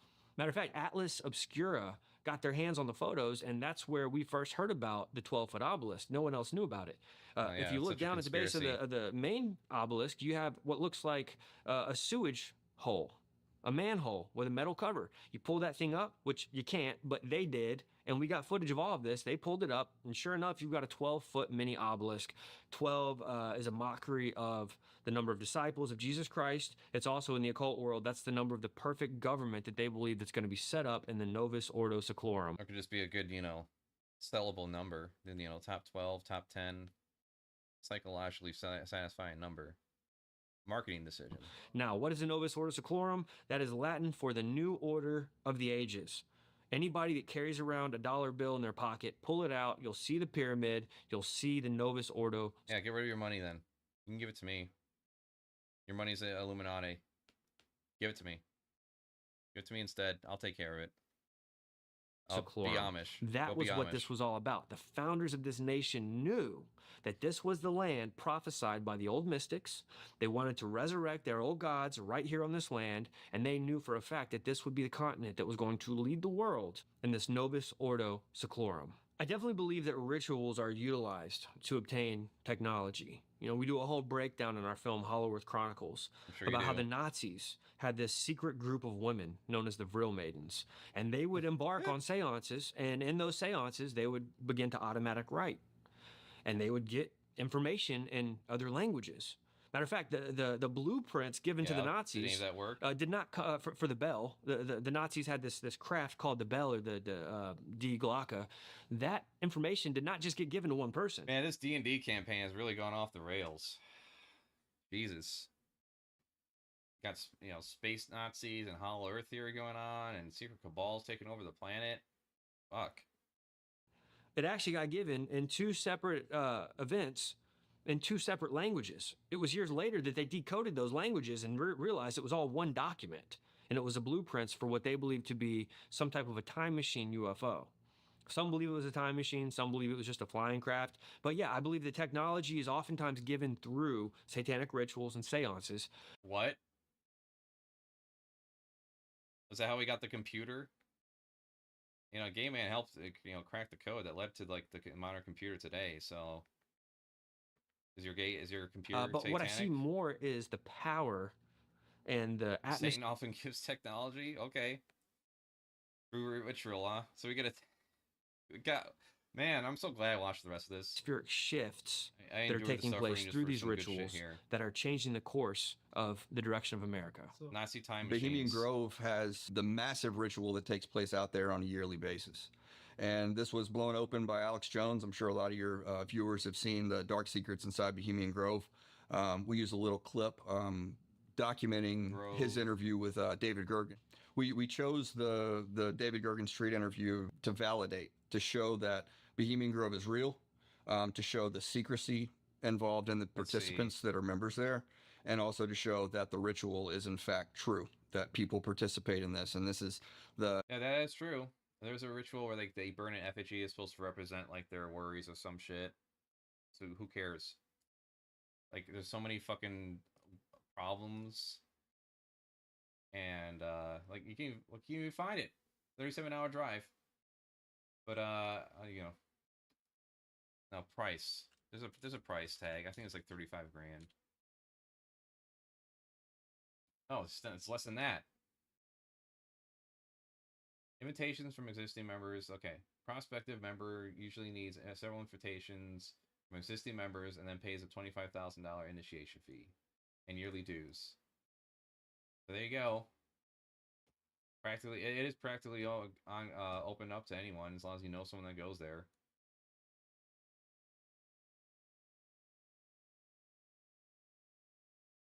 It's like Freemasons, you know, you just gotta find someone who's in it. Not some magical mystery. This is presidents from times past. You know, this is going back to late 1800s. You know, early 1900s. We have in the film we have a whole bunch of images, of pictures that were photographs that were taken. Yeah, I can pull up fucking like actual footage of documentaries like Gasland where people are setting their water on fire from fracking and fossil fuel companies coming into their areas and poisoning the air. I got a video where Elon Musk is establishing a data center through his fucking AI mining operation and is slowly poisoning the town with fucking air pollution. But, you know, we can't do anything about that. We can't tax those people. We can't have the government nationalize some of these services or put a regulation on them. Because that would be communism. That would be evil. That would be the conspiracy.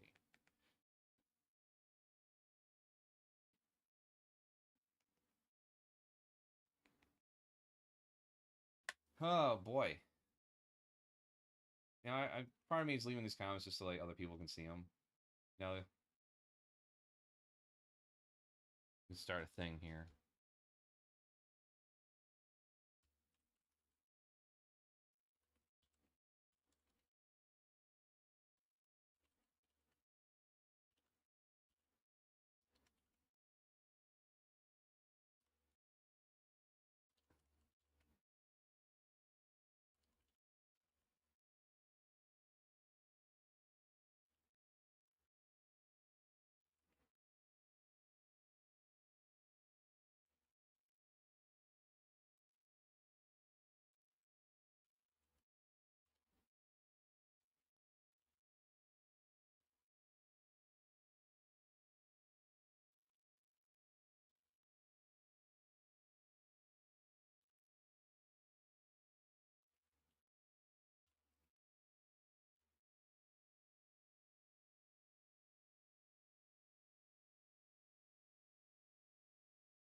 So that's what I say in regards to that. And it's like 12:30. I gotta stop now. Cop City in Georgia. You got the town being poisoned. You got people getting poisoned through the fracking industry. But instead, you draw hyperbolic attention to this Bohemian Club, as if that was the epicenter of all these problems. Well, where's this guy and his buddies? Why don't they raid it? And why don't like him and like a dozen other followers and believers of his go and raid that fucking place? Do you think it's like well guarded? Do you think it's you know, it's got like a platoon of private soldiers and mercenaries there guarding it at all times, 24/7? Do something with then. If it's such a fucking like epicenter of fucking evil and practice, do something. It's why people like me have the same criticism on liberals and shit. It's like, okay, well, if Trump is the fascism that's taking over, why aren't you guys fucking raiding these rushing the fucking Capitol building then? When there's a video of a bunch of them getting locked out of the Department of Education or some shit. And it's like, if this is fascism being taken over, why aren't you rushing the fucking doors and opening those doors? What is this shit? You know, this ritual and the different things and practices that took place out there. But to go back to your question about the rituals, the big one that they do there on a yearly basis is the cremation of care. And there's a big giant stone owl out there. Spooky, spooky. And it's very, I mean, the only way I can describe it is that it's a high place. It's equivalent to a high place of the Old Testament. It's literally you're in the groves, you know, you've got your altar set up, sacrifices being done there. And I'm not here to say if it's you know, mock sacrifice or if it's real. I personally believe that it would be real if you're getting the leaders of the world to come out on a Why would it have to be real? It could just be symbolic. And you're putting me in the awkward position of defending, like, you know, rich motherfuckers and people like Nixon and other people who were there. Yearly basis to go there and to participate in this. I would think that it would be real. Why? Also because of, with it being truly satanic and Luciferian and you know, fulfilling those esoteric belief systems, it would only make sense. Blood is required and high-level rituals to be able to engage the other side. So it would only make sense that they're truly doing rituals out there. But that's the reason. So what's your evidence that the other side is even there and can be accessed that way? Is it nothing? Grove in the film is not physically, but why we covered that topic is just because that's it's who are they sacrificing? Like who? If it's real, who are they? What, they find like some prostitute they throw on the altar there? Like, come on. Encompassing of your secret societies, your occult systems, but it also there's like so many fucking different ways that like the ruling elites exploit people and run them into the fucking ground. You know, not a living wage, cutting off benefits. Yeah, the list goes on. And this is like really for like people who just like aren't in a position or feel like they're in a position where they can just do nothing about anything.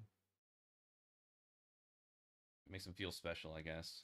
Shows that the higher ups, the people that are making policy, not just in America, but for the world, they meet out there and they do these things. There's a very strange ritual that dates back to ancient Egypt, known as the Osiris Rising or the Rising of Osiris ritual. You'll see it listed in different names on the internet, probably.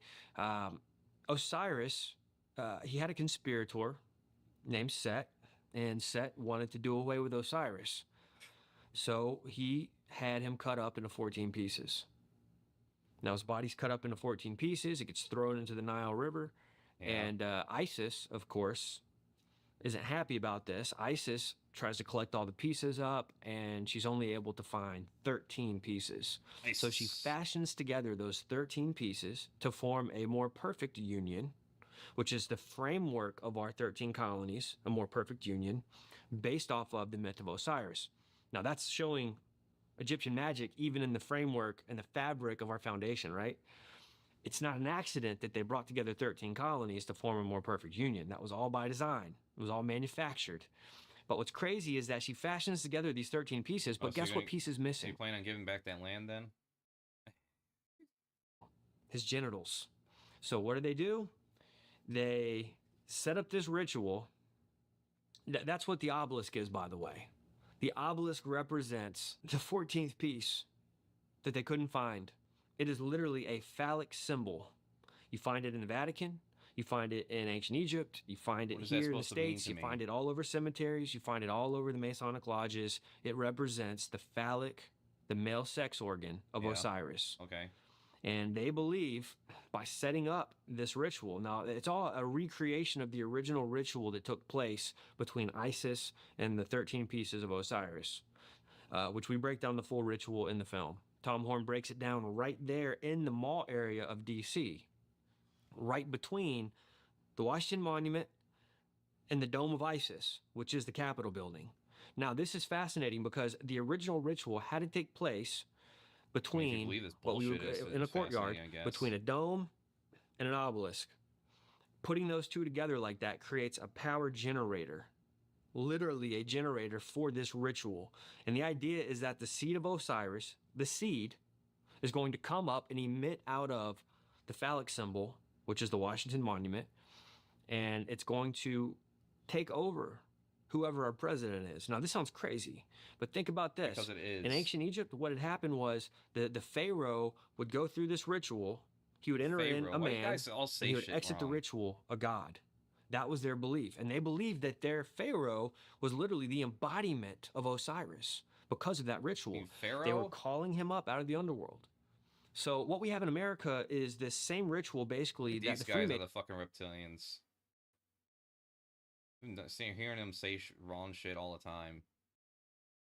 Masons believe that they have maintained the proper language and the ritual to a T from the ancient world. They claim to have this still today at the inauguration of every U.S. president.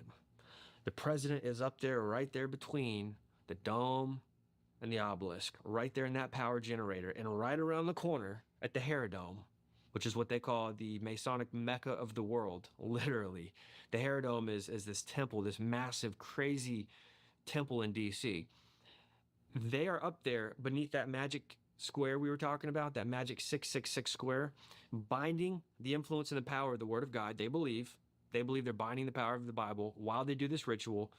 And why they claim to believe in the Bible and promote Christianity, and constantly we have fucking nations that say we're a Christian nation. But it's only when it's Democrats, right? It's never Republicans.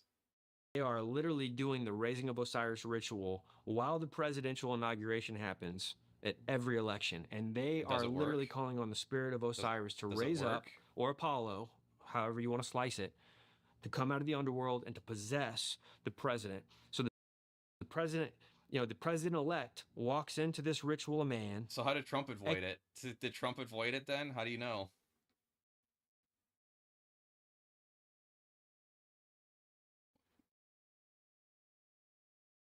Exits the ritual a god. This is what the Freemasons believe. Now, people are going to say, well, not every president's a Freemason. Well, most of them have ties to secret societies. Most of them.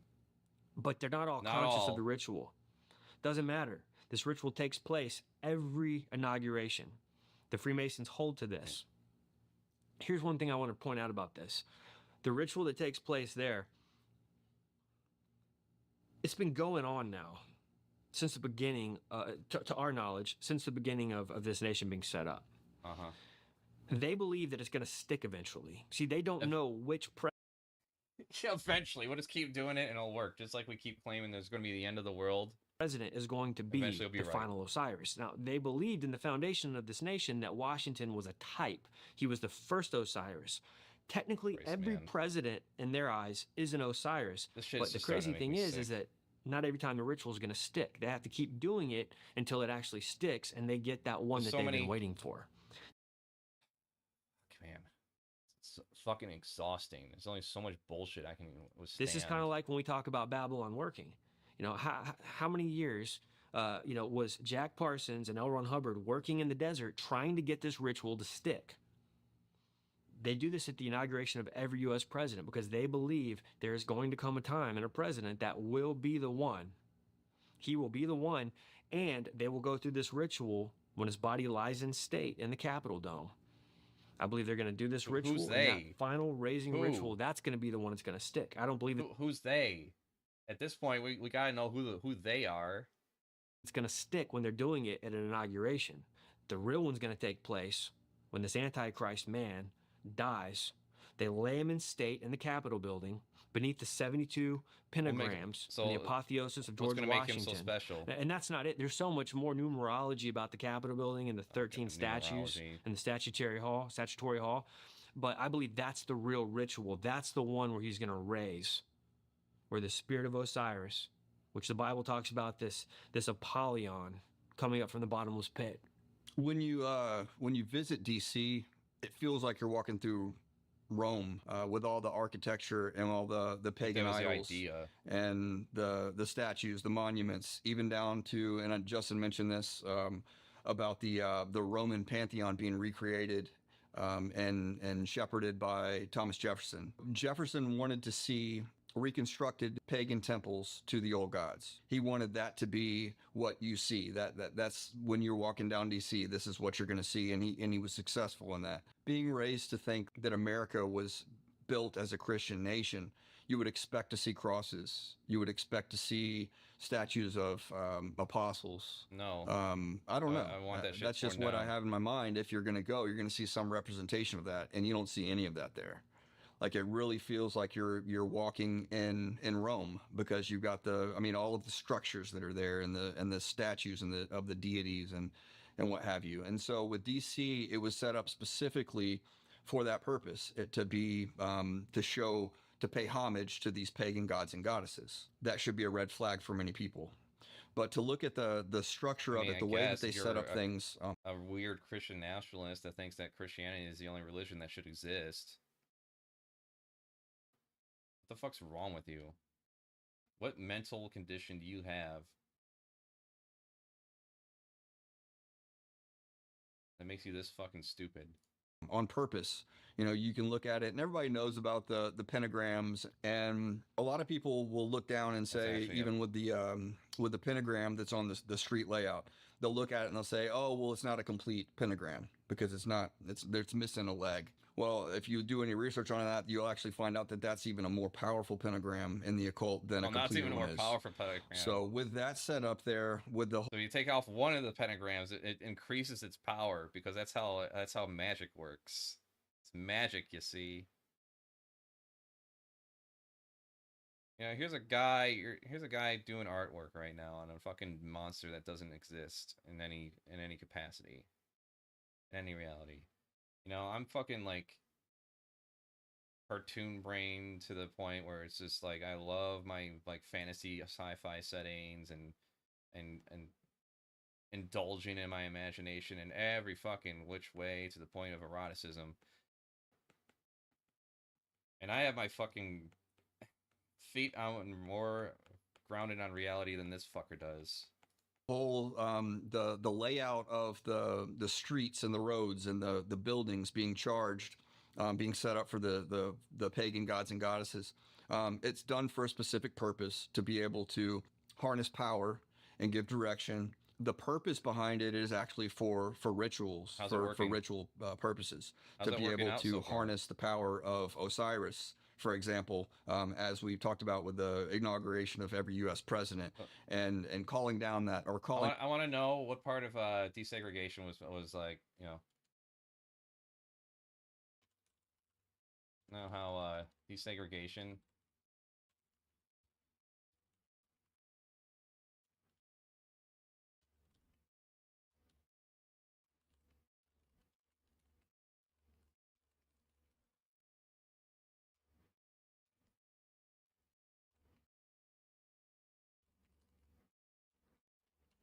Yeah, I want to know how the Illuminati was part of like desegregation, letting women vote, letting them have bank accounts, letting them get divorced. Up the seat of Osiris to Desi Chorus, the ramblings of madmen. Fucking Christ. Yeah, no shit. Allow the government to have a divine representation. And that goes all the way back to Please help me join the Illuminati. Pharaoh in I know, right? Like, Egypt. they sound pretty awesome. They got all this influence and power.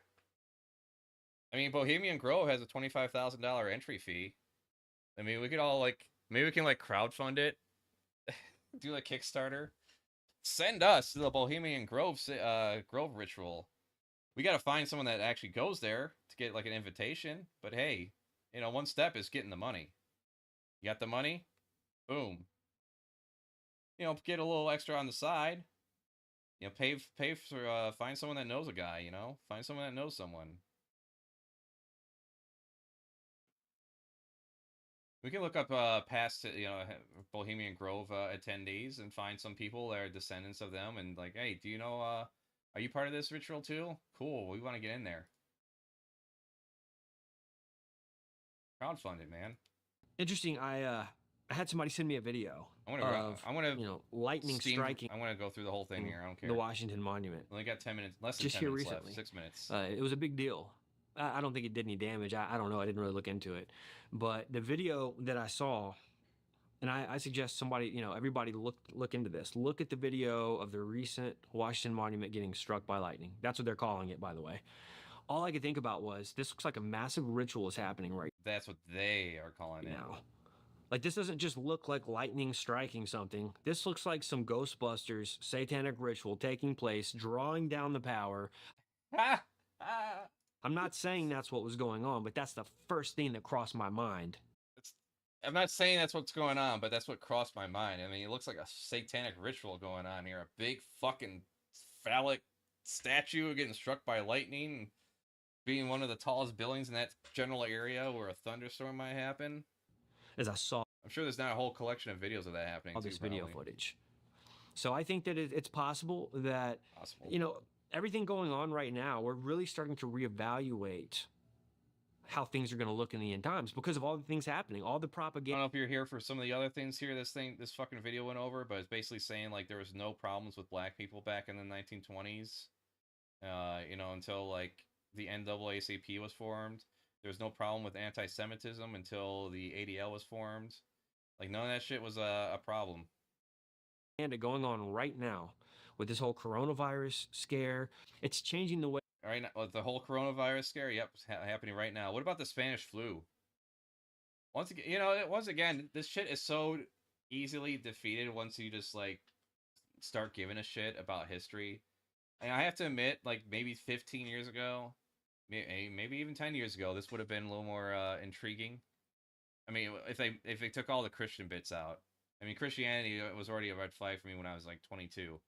So maybe before I hit the age of 21, 22 around there, this would have been maybe interesting. Way that we're seeing some of these things. So I don't know for sure how it's going to look. But the best thing I could say is that it lines up with Scripture. It might appear a little bit different. You know, we're going to see things more clearly as the days unfold. A matter of fact, I've said this before. 100 years ago, the best Bible scholars could not have seen the type of prophecy being fulfilled that we're seeing today. They wouldn't have understood it. Like, we understand prophecy better now because we've seen so much more unfold. So I think as we get closer, we're going to recognize that. But it's all stepping towards. One of the other things this video went over was a planned apocalypse by the Illuminati. Like, there was going to, like, cull the population through natural disasters that they call upon. And all this other shit that's just basically, you know, already predicted through, like, climate change tables and shit. But now when it's going to happen, it's going to be, oh, no, it's God's wrath. It's the Illuminati. New World Order.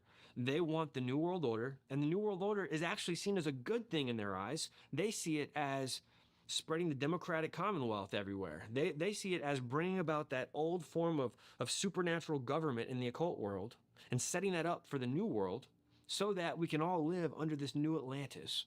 That's literally the goal that we're heading towards. The end goal of all this is to bring about this final world system of the Antichrist so that he can reign. We talk about globalization in the film, and we interviewed someone that was part of the United Federalists, and he's an independent. He's a strong believer. Carl Teichmann, love him to death, and he talks about an experience that he had going to a UN meeting as an independent of the World Federalists. and they were handed this book, this little booklet, and it talked about the need for a world king. How do you look at that? You know, it sounds immediately, it sounds very familiar and reminiscent of the Antichrist, a world king, a world dictator. I Okay. think the things that we're seeing today is setting the stage for that as we document in Belly of the Beast. Can we get rid of nation states and borders then? Can we do that? I want to do that. They're having to implode America from the inside in order to bring it down so that they can have a global agenda being fulfilled, so that order out of chaos. You know, there's all these things that we're seeing being fulfilled today. It's because of these people following the orders that they get from their rituals, using the power that they've obtained to be able to bring this. They're trying to change the narrative to collect more souls. Climate change, no, it's satanic ritual. Yeah. Like, oh, that was all part of the plan. And they'll make all kinds of excuses too, like, oh, humans do not have the power to change the weather. That is nonsense. Anyways, let us pass this legislation against weather machines that are changing the weather. It's about they're hell bent on seeing this come to pass, and the end deal. I mean, if you look at what the Bible says about it, we're living in these times. Matthew 24 is even more applicable today than it was when it was. They're saying we're living in those times when I was alive in the 90s, and so written. On. The book of Revelation, same thing. All of it really. It's more applicable today, and it's necessary that we're standing strong in that. 50 years from now, there'll be a guy saying the exact same sentence. Standing steadfast in it, because without it, what hope do we have? Without it, it's going to be like the people taking a knee to Baal. You know, they're going to see this supernatural world king come in, who's going to. Now, forgive me if you were here already when I said this, but like some of the shit they go over, like there's so many things going on in the world. Like I put a point on here, is just, you know, fossil fuel companies fracking small neighborhoods and ruining them. There's a small town that Elon Musk's data center is poisoning right now in the air. All that shit's going on, and when you try to like call these corporations out to be taxed, to be levied with fines, to have some of these services nationalized instead of privatized, yeah, people like this will come out and just call that communism. Be filled with the spirit of communism is also part of the Illuminati too. Also, apparently, according to this, capitalism is also part of the Illuminati's plan. Fascism, communism, it's all part of the plan. Satan, literally embodied inside of this human being. So he's going to be doing lying signs and wonders. He's going to have the answers that everybody needs to bring peace in. And it's going to get harder to prove those miracles with all this fucking deep fake and AI technology that I'm pretty sure corporations and our governments probably have a more heavy duty version of already. So he better get moving, because there's going to be not a lot of people that believe those miracles when he starts doing them. The way that you do that is you have to have this problem. This is the Hegelian dialectic. You have this solution that you want to get to. So you create a problem, get the people to react and say, hey, we need to go. Somebody needs to do something about it. You mean like Christianity? You're flawed, you're evil because you're human, but hey, we got the cure for you. About this. And so they'll gladly accept what the end is. They'll gladly accept this next solution, kind of like, let's use it with the police system right now. Well, we need to defund the police. We really need to go do something about this. Okay, well, we've actually got this new police set up over here, you know? ICE. And so they've got these new laws and guidelines. We've just, we've gone through it with a fine-tooth comb. So here, take this new police. Well, that's also, part of this one world system that we've been looking at for a long time. What we can expect is a one world. Like, okay, we want a police that is, I'm pretty sure the majority of people are going to agree with me that hear it, but we want a police system that involves cops that are not armed. They do not have guns. The only law enforcement force that'll have guns would be like a specialized force for the rare instances where violent crime is in process of being taken place. Mainly, considering most calls police have are non-violent calls, they're going to be trained more focused on like social interactions. and de-escalation. Does that sound bad?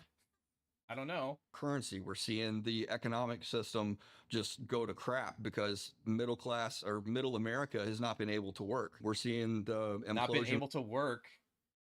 Unemployment rate is 4% in this fucking country. Everyone's fucking working. Of the dollar take place right now because of middle class America not being able to work, and that's why the dollar is exploding and losing its value. Really? Provide for themselves. We're like seeing people being more dependent on the government to give them help. The elitists, they've already got all the money in the world, so they're sitting back just, watching it go to hell. The first thing I think that people need to take away is that we've been lied this to. Year, but a lot of people get offended when we start talking about these types of issues. In Proverbs, it says, a fool is going to discount a topic without looking into it. Like you? And that's what I see in America. I see a lot of Americans, and they're just quick to discount things, write you off without even looking into it. Those people who refuse the truth, bunch of fucking dorks. They're going to be given over to a reprobate mind. They're going to be deceived. And I tell people, you don't have to be deceived.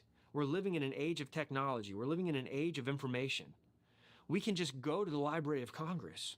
We can just go research these things. Yeah, and that's how you get in with a book like The People's History of the United States. They actually will unveil just how brutal and ugly a lot of history really is in this country.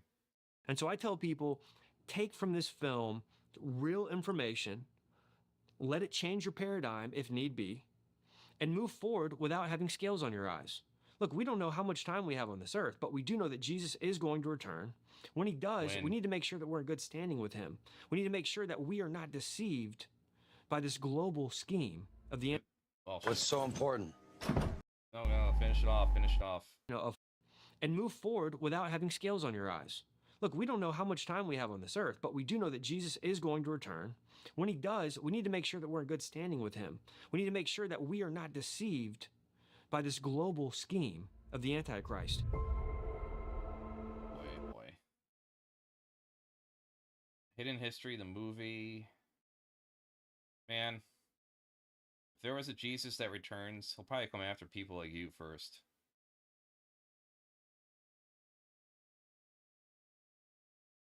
Book of Revelations, one of the things he goes after is the churches. He'll likely come after you.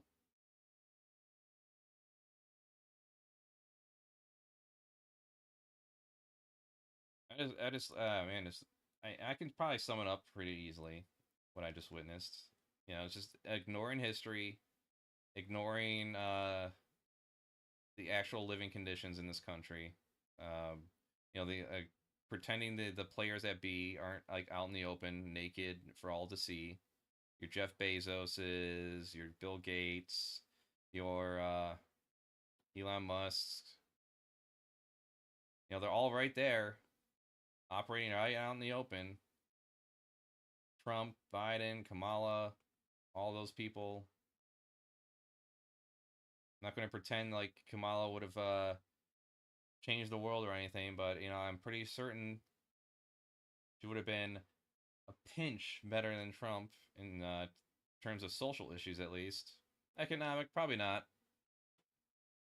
Genocide in Gaza was still been going on. Crackdowns on protests was still going on. Biden was doing that shit already.